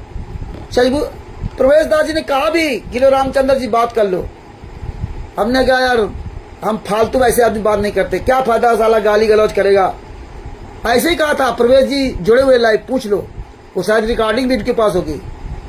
हमने क्या फायदा, साला व्हाट्सएप पे वैसे सब गाली गलौज करता है, क्या फायदा इससे बात करके, हम नहीं बात करेंगे, हमने मना कर दिया था। जब इन्होंने रिकॉर्डिंग भेजी मेरे पास, वो रिकॉर्डिंग सुनी जिसमें गाली दे रहा था सजभूषण वकील गाली दे रहा था। यहाँ पे माँ की तक की, माँ या बहन की गाली दी थी। और लालचंद जी को की बात करते हुए मुझे उसमें माँ बहन की गाली दी थी, माँ की गाली थी या बहन की वहां गाली दी थी। वो जब हम गाली की ऑडियो सुनी, तब मैंने इसका नंबर जो हमने ब्लॉक कर रखा था वो खोला, व्हाट्सएप से भी और कॉलिंग से भी। फिर इसको मैंने फोन करना शुरू किया तो साला फोन नहीं उठाने लगा। फिर कहता कि मुझे फोन क्यों करता है। फिर व्हाट्सएप खोला इसका।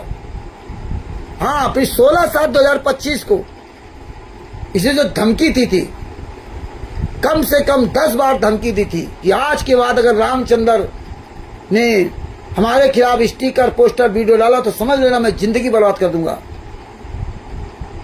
लालचंद जी को धमकी दी, अनिल दास को धमकी दी, प्रवेश जी को धमकी दी। और यहां बता कैसे रहा कि सबने माफी मांगी।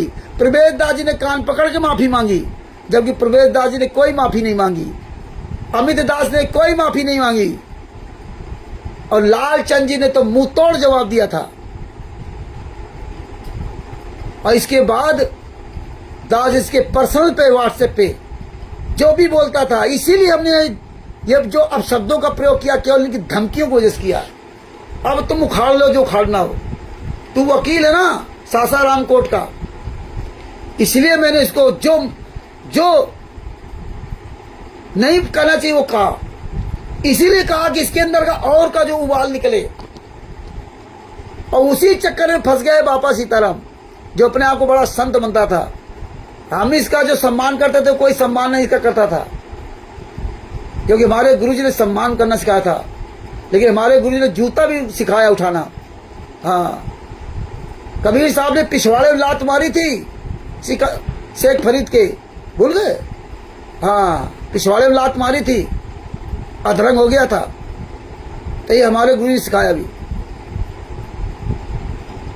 नीच आदमी की नीचता की सारी हदें अगर आपको देखनी तो आपको उसी हिसाब से बहुत नीचे गिरना होगा, तब पता चलेगा ये जितना अच्छा नजर आता था ये कितना नीच इंसान है। ये बाबा था, हनुमान जी का उपासक, कितने साल थे वहां लोगों को चूतिया बना रहा था, बेवकूफ बना रहा था। हनुमान जी सबको ठीक करते, श्री राम जी सबको ठीक करते, जिसको पता है कि रामचंद्र कानपुर वाले को संत रामपाल जी महाराज ने हर क्षेत्र में मजबूत कर रखा है। रामचंद्र महाभागवत, गीता, कुरान, बाइबल, चाहे जिस क्षेत्र में हो। बातें कहना बहुत आसान है। ये जितने टर कर रहे हैं, ये 4 दिन बाद अपने आप सब खत्म हो जाएंगे। अब इनके पास कुछ नहीं बचा, बस केवल यही उठाएंगे किताब, बस एक बार रख देंगे, यही, और कुछ नहीं बोल सकते। जो ये घंटों बात करते थे, जो इनको घंटों जानकारी देते थे, जो इनको, अब इनका काम खत्म। ये सजभूषण भाई 2-4 दिन का मेहमान है, क्योंकि इसके पिछवाड़े मांग लगी, इसलिए 1 महीने और शायद 1-2 दिन, 1 महीना 1 दिन होगा, इतने दिन में 6 बार लाइव आया, वो भी 2 घंटे, 1.5 घंटे, 2.5 घंटे। और इतने साल में अपने गुरु के लिए 10 मिनट के लिए लाइव नहीं आया।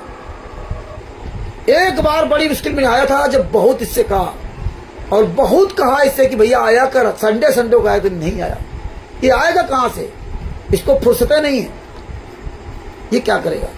हर बात पे झूठ। तो भगत भाइयों, ये जो गद्दार लोग हैं, जो गुंडे हैं, जो बवाली हैं, जो इस तरह छिपे हुए रुस्तम, ये सब ऐसे ही नजर आएंगे। ये जिस थाली में खाएंगे उसी थाली में छेद करेंगे। ये संत रामपाल जी महाराज के नहीं हुए तो तुम्हारे क्या होंगे? इसीलिए बहुत सोच समझ चलने का मार्ग है।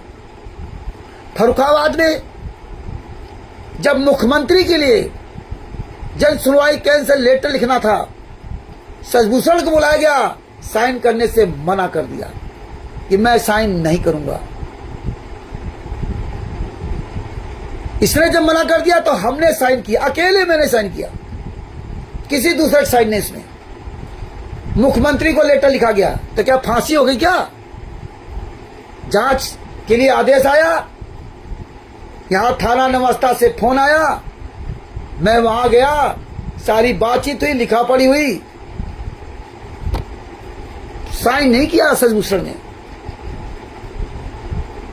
फर्रुखाबाद में जो डीएम का और वहां एसपी को जन सुनवाई कैंसिल लेटर लिखा गया था, उसमें अरविंद जी, फर्रुखाबाद के अरविंद जी, उनका सबसे ऊपर नाम लिखा गया। वैसे मेरा ही नाम लिखा जाता उसमें, लेकिन हमारा दूरी के कारण, 150 किलोमीटर दूर है, 140 किलोमीटर, अगर फोन आएगा तो मेन आदमी का आएगा, तो हम इतनी दूर होंगे तो कैसे आएंगे। अरविंद जी का नाम लिखा गया। जांच आई ये अजय वैद्य सादिकपुर वाला, सोबरंदा तो झांकने नहीं आया। अजय वैद्य कॉलर झाड़ते घूमता था वैद्य, कोई दरोगा जी इसने ऐसा किया, इसने किया, नामदान सेंटर पर गया, सारा सब कुछ कार्रवाई हुई।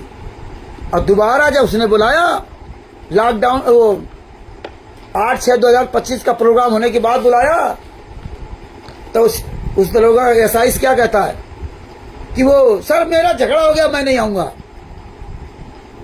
तब अरविंद जी आगे हुए। ऐसे ये गद्दार लोग हैं। ये तो परमेश्वर ने बहुत बड़ी दया की। शायद इन लोगों को लेकर के कोई हम कोर्ट कचहरी केस किया होता तो ये तो हरामजादे बीच ही में छोड़ के चले जाते। ये किसी काम के नहीं थे। ये सजभूषण हरीश ये गद्दार लोग थे। परमात्मा ने इनका जो असली चेहरा था ये परमेश्वर ने दिखाया।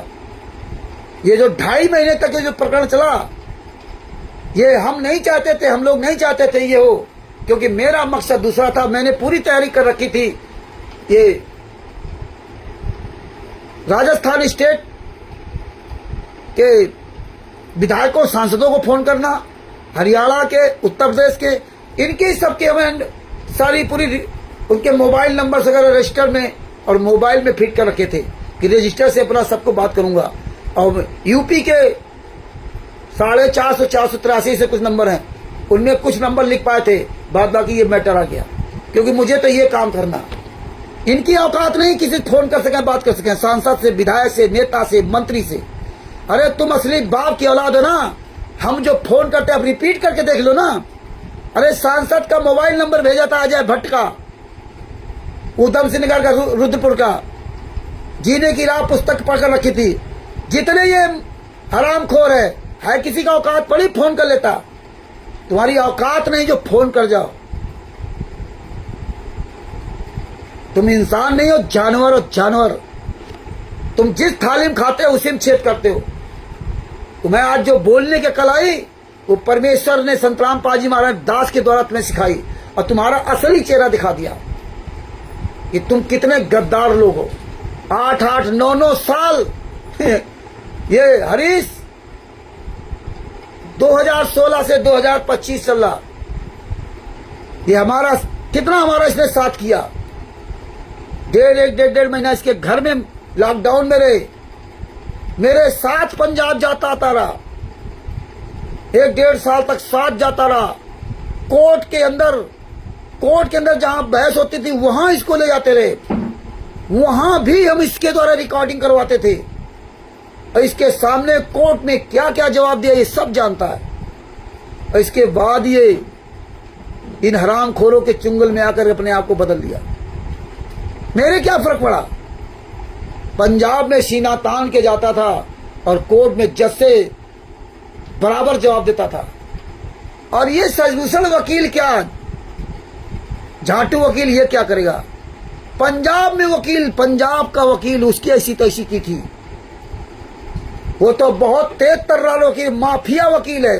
ये साला वकील क्या सजभूषण, इसको साले बोलने की तमीज नहीं। ये साला जब पहली बार पुलिस आई थी सादिकपुर में 2 गाड़ी से आए थे, 6-7-8 दरोगा सब स्टार वाले, तो डर गया था। अरे परमिशन नहीं लिया। इसका चेहरा देख लो, साला बंदर की तरह बन गया था। और सीना तान के परमेश्वर ने आके थाने अंदर से बुलवाया था। अब तुम्हारी औकात है, कर लो प्रोग्राम। 13/7/2025 को किया था ना, कैसे किया था, चोरों की तरह छिप करके ना। तुम्हारी औकात नहीं है कि तुम परमिशन लेकर कार्यक्रम कर सको। बिना परमिशन के तुम कर ही नहीं सकते हो। आज जो बिना परमिशन के परमात्मा ने फरुखाबाद में जो रैली करवाई, जूते मार रैली निकलवाई, पुतले फूके गए खुलेआम। तुम्हारी औकात नहीं कि तुम परमिशन ले कर सको। परमिशन नहीं ले सकते, तुम थाने नहीं जा सकते परमिशन लेके, एसडीएम के पास नहीं जा सकते। तो एसडीएम जब परमिशन देगा तो थाना भेजेगा, और थाने में तुम्हारी औकात नहीं कि तुम चले जाओ मुंह दिखाने के लिए। इतने तुम कार और डरपोक हो, तो अपने वकील को नहीं ले जा सकते, इस सजभूषण को। अरे इतना ये कार डरपोक झूठ बोल करके इसने पटना में राम तपस्या जी के यहाँ इसने 1 महीना पहले पूरे भारत में खबर पहुंचा दी कि पटना में प्रोग्राम होगा, डीएम को ज्ञापन दिया जाएगा, डीएम को ज्ञापन दिया जाएगा। इस मतलब भगत भाई वहां सब रहेंगे पटना में, उनका खाना पीना खर्चा होगा, तमाम खर्चा होगा। भक्तों ने खूब पैसा भेजा इसको, शशिभूषण को खूब पैसा भेजा कि चलो हमारा पहली बार ऐसा होगा, डीएम को ज्ञापन दिया जाएगा, पहली बार। और जब पैसा सब पहुंच गया, जो जो भक्तों ने दिया, और जब 4 दिन रह गए तो बोले नहीं नहीं वहां नहीं होगा, दानापुर में होगा। मुझे बहुत तकलीफ हुई, लेकिन मैं वो तकलीफ क्या कहूं। और वो दानापुर में वो तपस्या जी का घर था, वो घर का उद्घाटन करने के लिए इन्होंने भेजा था। ज्ञापन के लिए क्या करना था? मात्र 30 किलोमीटर वहां से पटना, और ये लग्जरी गाड़ी से घूम रहा था, लग्जरी गाड़ी सुदामा जी के साथ में, वीवीआईपी गाड़ी, सबने देखा, कोई यही नहीं। और 30 किलोमीटर मात्र 15 मिनट का रास्ता नहीं। और ज्ञापन में क्या होता है? एक केवल लेटर जो डीएम को देना होता है ना, चले जाओ देखे चले जाओ। ये इतना कायर, इतना डरपोक है। ये सासाराम में कभी किसी ज्ञापन नहीं दे पाया था। सासाराम में इतने साल हो गए, और हम लोगों ने तो यादव जी से मिल करके इतनी व्यवस्था वहां, इतना दौड़ धूप के सारा, तब वहां कार्यक्रम होता। अब कर लो ना कार्यक्रम। भगत भाइयों, इनकी औकात नहीं है, इसलिए ये देखो, आंख खोल के चलो। ये जो है ना, ये इतना आसान काम नहीं है पार होना, इतना आसान काम नहीं है। इसलिए इनकी सबकी औकात दिखाने के लिए, क्योंकि ये कुछ नहीं थे। जो बड़े बड़े मठाधीश आए, उनको कभी हमने जो इन हरामजादों के लिए जो जो शब्द बोले हैं ना, बापा सीताराम जैसे इन लोगों बोले ना, ये शब्द कभी हमने अपने जिंदगी में इस्तेमाल नहीं किए। लेकिन हमें इसलिए इस्तेमाल करना पड़ा जो ये धमकी देते थे। धमकी देते, धमकियों की वजह से इस्तेमाल करना पड़ा। ये हाले इतने साल हम लोगों साथ में रहे, और ये धमकी दे करके कोई मूर्खों को मूर्ख बना रहे हैं, जबकि सब जानते हैं कि परमात्मा के आशीर्वाद से रामचंद्र पीछे हटने वाला नहीं है। तुम्हारे पास कुछ नहीं है, तुम केवल टर टर करोगे, तुम्हारी औकात नहीं, क्यों बोल जाओ। फर्रुखाबाद में परमात्मा ने जब प्रेस कॉन्फ्रेंस में बुलवाया था ना, तब जाके वो मीडिया वालों के अंदर रौनक आई थी, सब वहां जानते हैं। नहीं तो मीडिया वाले कोई तवज्जो नहीं दिया था शशिभूषण को। ये कहानी पढ़ रहा था तो उसने हाँ, ये साला मुझको कहता था मैं तैयारी करके आया हूं, मुझे बताता था मैंने बहुत प्रेस कॉन्फ्रेंस की है। और वहां आर के यादव जी पूछ रहा था कि यादव जी हमने प्रेस कॉन्फ्रेंस कभी नहीं की, बताओ कैसे बोला जाएगा। ये इतना झूठा इंसान है। और मैंने इससे कहा था अपनी पूरी तैयारी करके आना, कोई तैयारी करके नहीं आया, कोई लेटर पैड लेके नहीं आया, कोई मोहर लेके नहीं आया, कुछ सामान लेके मेरे को बना दिया प्रदेश अध्यक्ष, वो राष्ट्रीय प्रवक्ता, और उसका कोई लेटर पैड लेके नहीं आया, कोई कुछ नहीं, भूल गया। इतना बड़ा कार्यक्रम ये भूल गया। लेकिन ये मूर्ख लोग उसके घड़ियाली आंसू सुन करके, देख करके ना, अपनी ऐसी तैसी करा ली। नहीं तो इन लोगों से कोई लेना देना नहीं था। अरे मेरा शशिभूषण का वार्तालाप था, तुम्हें क्या लेना देना? तुम्हें बात समझ आई तो ठीक, नहीं समझ आई तो ठीक। इनके क्यों पिछवाड़े मार लग गई? और बापा सीताराम को क्या हुआ भाई? बापा सीताराम 2 महीना डींग मार रहे थे, काल प्रवेश कर गया, काल प्रवेश कर गया, मेरे आ जाओ, मैं किराया बढ़ा दूंगा, मैं ये कर दूंगा, मैं वो कर दूंगा। मुझे पता है तुम्हारी सबकी कितनी औकात है, क्योंकि रामचरितमानस के बारे में भगवान राम ने और हनुमान जी ने जो प्रमाण दिखाया है, तुम अंगूठा टेक क्या जानोगे? और तुम जानते हो कि रामचंद्र को सब ज्ञान है। अब बताते हो हमारे यहाँ सतनाम ले लो, कि हमारे यहाँ सतनाम ले लो। तुम संतराम पाजी महाराज के नहीं चिल्लाते थे, तुम इसलिए चिल्लाते थे मेरे यहाँ सतनाम ले लो आकर के ना। तुम्हारे पास सतनाम है? तुम्हें तमीज है सतनाम की? हनुमान जी की पूजा कर रहे हो, श्री राम की पूजा कर रहे हो, और दे रहे हो सतनाम है? लेकिन हम तो तुम्हारी सुनते थे कि मैं क्या लेना, चला भाई पागल आदमी अपना चिल्ला रहा है, किसी बहाने गुरु जी के लिए अपना स्वार्थ सिद्ध करने के लिए चिल्ला रहा है। मैं जानता था, इसीलिए मैंने कहा था कि 2 शब्द आज बोल दीजिए बापा सीताराम, कि दोनों पक्ष हमारे यहाँ आ जाओ और हम समझौता करा देते। हमने इसकी केवल बाबाई की वजह से कितना बड़ा ये अपने आप को दुनिया के सामने दिखाता है बोल करके कि मैं बहुत बड़ा न्यायिक आदमी हूं। हाँ, मैं बड़ा शुभचिंतक हूं इन लोगों का। और जब बात आ गई काम की तो इतनी सी बात कहने के लिए इसके जो ना हिम्मत नहीं हुई कि हाँ सजगुरु साहब जी, आप दोनों लोग फला तारीख के आ जाइए और क्या सारी बातें हो जाएंगी और ये सब बवाल खत्म हो जाएगा। इतनी सी बात कहने में इसकी मौसी मर गई। इतना बड़ा डींग मारता था, फिर भी मैंने फोन काट दिया इसका। इसने कहा इतनी सी बात कहने के लिए कि 2-2:30 बजे मैं फोन करूंगा। हमने फोन काट दिया। हमने कहा इतनी सी बात कर लो, नहीं। और ठीक 28 मिनट बाद इसने फिर फोन किया मुझे। फिर वही तब छोड़ो यार, जब इतनी बात नहीं बोल सकते तो क्या फायदा। हम फोन काट दिया। फोन काटने के बाद फिर फोन किया इसने। देखिए अब ये अपना वादा भूल गया कि 2:30 बजे वाला। फिर फोन किया मात्र 2-3 मिनट बाद 4 मिनट। रामचंद्र जी आपने फोन काट दिया था कि फोन कट गया? आपने सुना होगा। हमने कहा भैया मैंने फोन काट दिया था। तब ये जाके बकवास हुई। और यहां क्या कहता है कि मैंने तो ये कहा था। अरे तुम साले इतने झूठे इंसान हो, इतने नीच, इतने घटिया इंसान, तुरंत बदल जाओगे। तीनों रिकॉर्डिंग है, मुझे किसी सफाई देने की आवश्यकता नहीं है। इसीलिए हमें जो नहीं कहना चाहिए वहां तक हम गिरे। मेरा मार्ग दूसरा, मेरा मार्ग रास्ता दूसरा है। और अपने काम में मैं अपना काम जो करता हूं अच्छी तरह जानता हूं क्या गलत कर रहा हूं, क्या नहीं गलत कर रहा हूं। और हर तरह से मैं तैयार रहता हूं। 22 तारीख की धमकी दी थी बापा सीताराम वाला, 22 तारीख को, फिर 23 तारीख को आएगा, फिर 25 तारीख को आएगा, फिर 1 साल बाद आएगा, और फिर सचभूषण मुझे बुलाएगा, मुझे फांसी लगवा देंगे सब। तुम्हें होश नहीं है कि तुम जो इनके पीछे लगे ना, तुम जो चतुर बनते ना, सचभूषण सोचता मैं चतुर है और इनका मूर्ख बना रहा हूं, उमेश का इनका। तुम्हारी सब ऐसी तैसी करवा दी सचभूषण ने।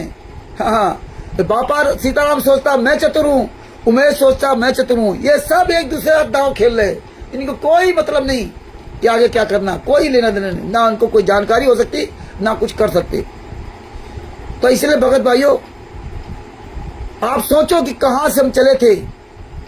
इस मार्ग को क्या हम जब शुरुआत में जुड़े थे तो जिसको मैं दे लेता था शशा जी, बड़ी खुशी होती थी, कलेजा में ठंडक पहुंचती थी।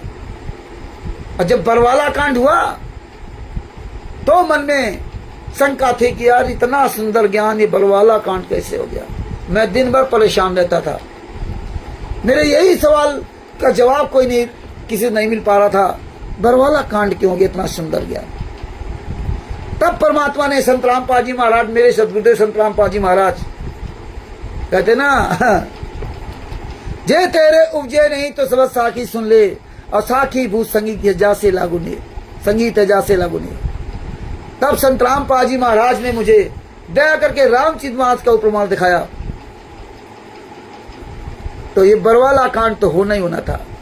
वो प्रमाण दिखाया, उसी दिन से मुझे संतुष्टि हो गई थी कि हाँ ये बरवाला कांड होना ही था। तब और ज्यादा परमेश्वर की दया से मजबूत होकर के ना आवाज उठाने लगे। तो वो हमारे लिए बहुत मजबूती बन गई। अरे यार, संत रामपाल जी महाराज ने इतनी बड़ी दया की हमारे ऊपर, मुझे इतना बड़ा तत्व ज्ञान दे दिया, जिससे मेरी इतनी बड़ी शंका समाधान कर दी संत रामपाल जी महाराज ने। अब हमारा विश्व में कोई मेरा कुछ बिगाड़ नहीं सकता, चाहे जितना ये कोशिश कर लो। उसी दिन से और हमारा विश्वास मजबूत हो गया, और विश्वास होता गया मजबूत। जैसे जैसे हम यहाँ घुसते गए, लोग मुझे गालियां देते थे, हम मुस्कुराते थे। माँ बहन बेटियां गालियां देता था संजीव हुड्डा, हम मुस्कुराते थे। हम गाली का जवाब गाली से नहीं देते थे, हम सवाल करते थे। यही हाल था राज बहादुर जी का, ये सब गालियां देते थे। कई तरह की व्याधियां आई, कई लोगों ने माफियां भी मांगी। उन्होंने फिर फोन किया, कई लोग ने, जो लोगों ने फोन किया, तो मैं बात उसी तरह से किया उनसे जैसे पहले बातचीत होती थी। झगड़े वाला कोई मैटर नहीं, जब उनसे वही बात किया सत्साई भगत जी करके, तब उनको और बड़ा दुख हुआ।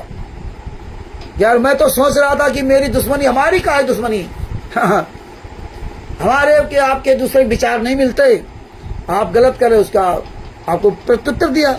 हमारी कोई जमीन आपने खुद जोत रखी, ना बापा सीताराम ना शशिभूषण, लेकिन आपने जो मेरे गुरु के साथ गलत किया, जो गुरु के साथ गद्दारी की, गुरु भाइयों के साथ गद्दारी की, और किस एंगल से तुम लोग करते रहे, कितने तरीके अपना रखे तुम लोगों ने। जैसे मैंने आरएसएस कितने तरीके अपना रखे, ये तरीके भगत समाज नहीं जानता था। ये संत रामपाल जी महाराज की दया से हम लोग तरीके जान गए कि संत रामपाल जी महाराज के नाम के जितने शिष्य हैं, ये 99%, 1-8% की बात नहीं करता हूं, लेकिन 99% ये शिष्य के पास इतने तरीके हैं आपको लूटने के लिए, इतने तरीके आपको बहाने बनाने के लिए। यार इतना तो हमने कभी जिंदगी में सोचा ही नहीं था। तो तभी आप बच पाओगे, तभी आप आगे बढ़ पाओगे, तभी आप जो है ना ईक का उदाहरण साबित हो पाओगे।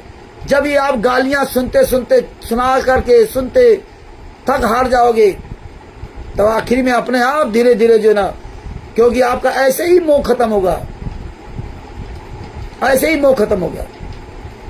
ये आखिरी हमारा वो ये है, ये शशिभूषण और हरीश जैसे लोग, ये आखिरी, आज के बाद अब वो सब काम खत्म।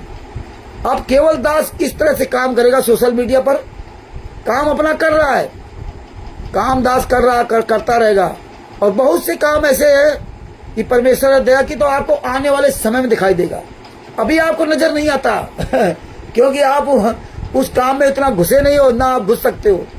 जब रिजल्ट आएगा ना, आने वाले समय 1 साल 2 साल 4 साल में जब भी होगा, रिजल्ट तो जरूर आएगा। अगर काम किया गया तो आएगा रिजल्ट। जब रिजल्ट आएगा तब आपको पता चलेगा कि क्या होगा। जब रिजल्ट आया आज आप लोगों के सामने, शुरुआत में आप नहीं समझते थे, नहीं आप जानते थे, सुबह भी मुझे गाली देते थे, रामचंद्र तो बना बनाया सबका खेल बिगाड़ देते। 2016-17 में, 18 में पवन वगैरह संजय वगैरह यही कहा करते थे। आज 2025 चल रहा है, लेकिन रामचंद्र वही है, बाद बाकी सब कहाँ चले गए। यहाँ क्या कहेंगे मूर्ख, रामचंद्र ने क्या किया, रामचंद्र ने क्या किया। रामचंद्र कुछ नहीं करता, करे करवाए साइया, मन में ले उठाया दादू सिर दजियो के जाब आप बगल हो जाए। रामचंद्र ने कुछ नहीं किया, रामचंद्र के द्वारा परमात्मा ने करवाया, लेकिन तुमने क्या किया। तुम तो आकलन करो ना, अपने बारे में नहीं कहेंगे कि हमने क्या किया, हम भी तो शिष्य है। परमात्मा ने तो दास के द्वारा जो आज तक सबूत पहुंचाए, जो आज तक स्टिकर वीडियो पहुंचाए, वो आज भी आप ही ज्यादातर परमेश्वर की दया से दास के द्वारा बनाए हुए स्टिकर वीडियो भेजते हो। अपना रास्ता आप नहीं बना सकते, अपना रास्ता बना के दिखाओ ना। रामचंद्र ने क्या किया, तो ये चीज है। तो भगत भाइयों, ये विश्लेषण करो, ध्यान से बातें सुनो और विचार किया करो कि यार अगर 2.5 महीना रामचंद्र बापा सीताराम का, शशिभूषण का, हरीश, राकेश, उमेश, ये जितने लगे हैं, ये आगे करेंगे क्या, इनका विजन क्या है, इनका रास्ता क्या है। ये अभी तक कोई रास्ता ये चले नहीं और ना कभी चल सकते हैं। इनके पास है क्या, इनके पास कोई जानकारी है क्या, नहीं। ये कहीं किसी का सामना कर सकते हैं, नहीं। ये अपने आप को, हम लोगों के साथ में रहकर अपने आप को बबर शेर समझते थे, और जब साथ छूटा तब इनको पता चला कि हम कितने बबर शेर थे। तो भगत भाइयों, ये विश्लेषण बहुत जरूरी है। सोचो कि ये संगत कितनी नालायक थी, कितने गंदे लोग यहाँ भरे थे यार। इतना हम लोग तो फालतू में यहाँ, इनको देख के सब इससे बढ़िया तो लाख गुना जगत के लोग हैं। कितने गद्दार लोग हैं यार, कितने हमारे भाई बहनों के साथ गद्दारी कैसे किया उन्होंने, धोखा कैसे दे रहे हैं। रमेड़ी के नाम से पता नहीं कितने लोगों के शुरू से जानकार फोन आते थे, किसी पत्नी परेशान, किसी का पति परेशान। यार कितने गंदे लोग हैं यार। संत रामपाल जी महाराज का शिष्य समझ करके लोग आए, शादी करके फंसा दिया, 3 बच्चे हो गए, दहेज प्रथा लगा दिया, महिलाएं छोड़ के भाग गई। इतना दुखड़ा लोगों को हमारे पास फोन आते थे, इतना फोन आते थे, लेकिन मैं क्या, किसी का हमने मजाक नहीं बनाया, उनकी रिकॉर्डिंग नहीं की, कभी नहीं रिकॉर्डिंग की ऐसे लोगों को। पवन ठग जरूर रिकॉर्डिंग कर लेता था, एक महिला की इसी तरह सारा जिंदगी बर्बाद कर दिया, तो उसके घर में झगड़ा पैदा कर दिया, मैंने किसी रिकॉर्डिंग नहीं। ये कृष्णा दासी, ये जो इतना सब जो आग उगल रही ना, इसके और इसका हस्बैंड, क्या क्या इनके यहाँ घटना हुई, क्या क्या ये लड़ाई झगड़ा इनके यहाँ होता है, क्या फायदा ऐसी संपत्ति से। और इनके हर, जब इनकी समस्या आई और मुझे याद किया तो इनका झगड़ा निपटवाया परमात्मा ने। और वही कृष्णा दासी क्या कह रही कि मैं 2000 रुपये हर महीना रामचंद्र को भेजती थी। यार कितने तुम घिरे हुए इंसान हो।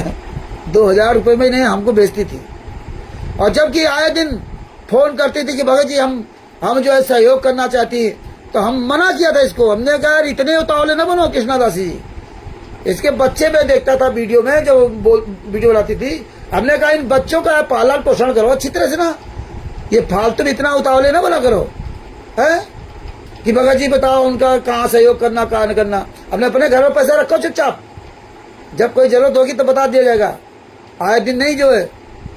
और आज उसी रामचंद्र क्या करी थी कि 2000 रुपये महीने भेजती थी मैं, और ये सदूसड़ बहन को ये कह दिया, बहन को वो कह दिया। कितने नीच लोग यार। हमने गुलछर्रे उड़ाने कह दिया था तो वहां सब लोग थे, हमारा क्या लेना था कृष्णा दासी से। उसको क्या जरूरत है कि रामचंद्र ने मुझे नहीं सिखाया, वकील अंदर बैठा हुआ है, उसने किसी कुछ नहीं सिखाया, तो उससे नहीं। हम सबूत कलेक्शन कर रहे थे कि सवेरे में वहां पर प्रेस कॉन्फ्रेंस में अगर किसी ने कुछ मांग दिया तो वहां क्या दिखाएंगे, हम क्या दिखाएंगे जो हम वहां बोलेंगे, अगर सबूत हमारे पास नहीं है और मीडिया है ऐसी तैसी करके धर देगी। किसी को होश था? सब बेहोश थे। जब करोगे ना अकेले कार्यक्रम तब तुम्हारी औकात पता चलेगी। हाँ, टर टर बोलना और हो अपनी असली बाप की औलाद। एक कार्यक्रम करके दिखाओ, मुझे भी बड़ी खुशी होगी। यहाँ कम से कम तुम लोग जो ना इतने ऐसे बोल लेते हो, ऐसे कर लोगे, करो कार्यक्रम। तुम्हारी औकात नहीं है परमिशन लेने की, कार्यक्रम छोड़ दो। दूसरे के कंधे पर बंदूक चलाना बड़ा आसान होता है, जब स्वयं मैदान में उतरोगे ना तब पता चलेगा तुम्हारी औकात, तुम्हें पता चलेगी। आज तुम्हारी औकात सबको पता है कि तुम धोबी कुत्ते जा घर के रहने घाट के। और हमने तो अपना काम स्टार्ट कर दिया। मैंने प्रेमचंद जी, प्रवेश दास जी से कह दिया था, अरविंद जी से भी कह दिया था, लालचंद जी से भी कह दिया, ओम प्रकाश जी से भी कह दिया कि अपना काम स्टार्ट करो। जो काम हमारा होना था वो हो गया, जो इनका खुलासा होना था हो गया। ये सब नंगे हो गए, जितने अच्छे नजर आते थे ना, अभी इनका सबका खुलासा हो गया। और साथ में बापा सीताराम का भी खुलासा हो गया। हाँ, तो ये जो होना था हो गया, और 2.5 महीने हो गए। अब हम सब लोग फिर अपनी वही पटरी पर लौट के आते हैं। इसलिए हमने तो अपना काम उसी दिन शुरू कर दिया था, अजय भट्ट को फोन करके, मेरा यही काम है। और आज देखो, आपको मालूम है कि सोनीपत जो पुलिस अधीक्षक है, वो कौन सा अधिकारी, बहुत बड़ा अधिकारी है, उसको फोन किया था, ममता सिंह को, है? उसने फिर एसआई से फोन करवाया, आरटीआई का जवाब उससे मांगा, है ना। अभी आरटीआई लगवाऊंगा। किस तरह से, अगर आप सुनना चाहो तो मैं सबको रिकॉर्डिंग सुना देता हूं।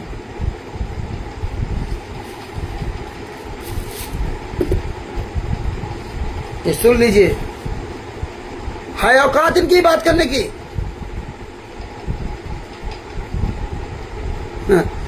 हाँ भगत जी, कोई बात नहीं।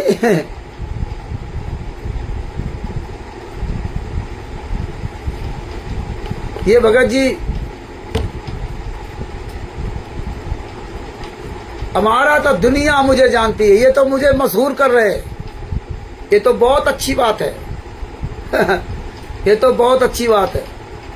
हाँ, इनके पास यही बचा है। ये प्रेमचंद क्या है, इसकी औकात नहीं अपने गुरु के लिए आवाज निकाल सकते। बिजली चोरी करेगा, इतना ये भोग रहे हैं, घर बेघर हो गए, ये वहां से भगाए जा रहे हैं। दिल्ली से जाएंगे 10-15 किलोमीटर दूर, वहां खरीदेंगे 20 किलोमीटर दूर, मकान नहीं मिल रहा है, पैसे नहीं जेब में, एक को दशाएं बाकी नहीं है, जवान लड़के घर में, कोई इनका पूछने वाला नहीं कि इनको शादी विवाह के लिए पूछ ले, कुछ कर ले, इनका होश नहीं है। लेकिन यही कह दो तो बुरा लगता है, कोई लेना देना इनके बच्चों परिवार के। हाँ, जो तुमने बोया ना वही तुम भोग रहे हो, ये जितने लोग हैं। तो भगत जी भाइयों, आपको ऑडियो सुनाता हूं, सुनिए। लालचंद जी वीडियो में पीछे लगे 5 आदमी बताए हैं राजस्थान के। कौन 5 आदमी हैं? हम आपकी बात समझ नहीं पाए। जय हो बंदी छोड़ के, ऑडियो सुनो, मुझे दे सकें, है ना। हाँ जी, ये ममता सिंह जी पुलिस कमिश्नर गोहाना से बोल रहे हैं? ये पुलिस कमिश्नर सोनीपत बोल रही हूँ मैं, गोहाना में डीसीपी बैठते हैं। आप पुलिस कमिश्नर हैं सोनीपत, ममता जी। आज मैंने उनको फोन लगाया था, तुम्हारी औकात तो लगा देखो फोन, जितने सब लोग हो। किससे बात करनी है? जी मैडम, मैंने एक आरटीआई लगाई थी, तो वो जो सतलोक आश्रम धराना चल रहा संतराम पाजी महाराज के नाम से। हाँ जी। हाँ, तो ये गोहाना पुलिस कमिश्नर है ना, संतराम पाजी। गोहाना में डीसीपी ऑफिस होता है जो गोहाना जोन को देखता है। आपने आरटीआई अगर गोहाना जोन में लगाई है तो आप भारतीय नगर से बात कर सकते हो। गोहाना की डीसीपी है, उनके यहाँ से दिया जाएगा आरटीआई। उनका मोबाइल नंबर हमें मिल सकता है क्या? ऑनलाइन आप चेक कर लीजिए, अवेलेबल है सारे। अच्छा अच्छा, चलो कोई बात। मैं ये थोड़ी सी आपसे जानकारी लेना चाहता, अगर आप मुझे दे सकें, है ना। हेलो, किस बारे में? मैं ये जानना चाहता हूँ कि संत रामपाल जी महाराज को शास्त्रम मरते दम तक आजीवन कारावास की सजा है, आपको पता होगा, है ना। और देशद्रोह का केस चल रहा है, क्या उनके नाम से भंडारा कराने की अनुमति पुलिस आयुक्त दे सकता है क्या? आप मुझसे आरटीआई के बारे में पूछ रहे हैं या सवाल जवाब कर रहे हैं? नहीं, मैंने आरटीआई से जवाब मांगा, इसलिए मैंने आपसे जानकारी चाहा। जवाब में आपको पता होना चाहिए, आप आरटीआई लगाते हैं तो आपको रीजन और एक्सप्लेनेशन नहीं दी जाती है। अवेलेबल डॉक्यूमेंट्स की सिर्फ कॉपी दी जाती है। हाँ, ठीक है, आप आरटीआई एक्ट को थोड़ा अच्छे से पढ़ लीजिए, उसमें क्लियर लिखा हुआ है कि आपको जो अवेलेबल है उसकी कॉपी दी जाएगी। अगर आप रीजन एक्सप्लेनेशन, मैं वो बात नहीं कर रहा हूँ, मुझे पता है मैडम जी, तरीके आप वहाँ से बात कर लीजिए। मुझे पता है, मैं आपसे जानकारी ले रहा था। क्या कानून में ऐसा लिखा है क्या कि एक जो है जो जेल में सजा काट रहा है वो व्यक्ति? कंसर्न से पता कीजिए, आप गलत जगह ओपन कर रहे हैं, आप कंसर्न से पता कीजिए। अच्छा, आप नहीं बताएंगे, है ना। चलो कोई बात नहीं। अब ये देखो क्या कह रही है कि आप आरटीआई को अच्छी तरह से पढ़ लीजिए। और हमने क्या सवाल किया था? आरटीआई तो मैंने पढ़ लिया, मुझे पता है। मैंने आपसे, आप पुलिस कमिश्नर हैं, आपको नहीं पता है कि कोई अपराधी व्यक्ति है उसके नाम से भंडारे के लिए परमिशन दी जा सकती? मैंने इतनी बात अलग से पूछी थी। है, आप किस पोस्ट बैठी? सोनीपत में आप हैं, आपको इतनी जानकारी नहीं है कि किसी जेल में बंदी कैदी अपराधी के नाम से कोई भी भंडारा का परमिशन कोई नहीं दे सकता? इतनी बात नहीं पता। अब मुझको कह रहे हैं कि आप अच्छी तरह आरटीआई पढ़ लीजिए। हाँ, मुझको कह रही। अब देखो इन्होंने जब ये जान के सवाल का जवाब मिल गया है, कोई आरटीआई एक्टिविटिस्ट है, तो इन्होंने एएसआई जो वहाँ का है लिख के आ रहा था, विनोद जी है, उनसे फोन, उनको नंबर मेरा दे के मुझसे बात करवाई। आगे पहले पूरी बात सुनो मेरी इसमें। ये ममता सिंह जी हैं, पुलिस कमिश्नर सोनीपत। 9050333112 ये उनका नंबर। इनसे कोई जानकारी लेना चाहो तो आपको जानकारी नहीं देंगे, और उनका नंबर मैं खोज रहा हूँ तो मिल नहीं रहा, पुलिस आयुक्त का। चलो मैं प्रयास करता हूँ। आज 22 अगस्त 2025 है। इनसे जब मैंने पूछा कि भाई क्या ये सजा याफ्ता व्यक्ति को अधिकार प्राप्त है कि वो परमिशन ले सकता है, तो अपने कानून बताने लगी कि आप आरटीआई अच्छी तरह से पढ़ लिया करिए। मुझे भी पता है कि आरटीआई के बारे में है, लेकिन आपसे मैं ये पूछ रहा था, क्या एक सजा याफ्ता व्यक्ति को कोई पुलिस आयुक्त इस तरह भंडारा कराने की अनुमति दे सकता है? कि वो मैंने इनसे पूछा तो मुझे बता रहे हैं आरटीआई अच्छी तरह से पढ़ लिया करिए। खैर कोई बात नहीं, यही होता है। ये पुलिस कमिश्नर गोहाना ममता सिंह जी, कानपुर से रामचंद्र यादव, मोबाइल नंबर 9140 62 26 68। आज 22 अगस्त 2025 को फोन लगाया शाम को लगभग 5 बजे के बाद। इसमें पुलिस आयुक्त गोहाना उपरोक्त विषय के बारे में पुलिस आयुक्त गोहाना यानी पुलिस कमिश्नर गोहाना के कार्यालय के पत्र क्रमांक 106/G/SEC दिनांक 23/1/2025 व आपके आवेदन दिनांक 12/1/2025 के संदर्भ में विषयाधीन मामले में पुलिस आयुक्त गोहाना से प्राप्त रिपोर्ट के अनुसार 6/7/8/2025 तक संत रामपाल जी महाराज को भंडारा लगाने की अनुमति निम्न संतों पर प्रदान की जाती है। अब बताइए, ये पुलिस आयुक्त संत रामपाल जी महाराज को भंडारा लगाने की अनुमति दे रहे हैं। ये देखिए, संत रामपाल जी महाराज शास्त्र मरते दम तक आजीवन काल की सजा भोग रहे हैं। देखिए, और उसमें प्रेषित है, लेटर भेज रहे हैं श्री तेज सिंह, और दूसरा कोई व्यक्ति लेटर भेज करके संत रामपाल जी महाराज के नाम से परमिशन ले रहा है।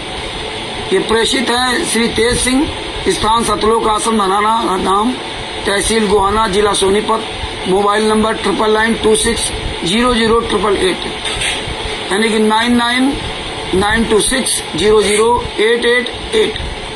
ये श्री तेज सिंह, पिता का नाम महेंद्र सिंह, स्थान सतलोक आश्रम धनाना, धाम तहसील गोहाना, जिला सोनीपत। अब इतना बड़ा सतलोक आश्रम चल रहा है, ये किस संस्था के द्वारा चल रहा है कोई पता नहीं, संस्था का कोई लेटर नहीं,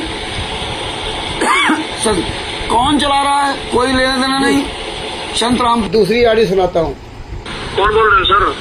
सोनू, किनसे बात करनी है? आप कौन बोल रहे हो जी?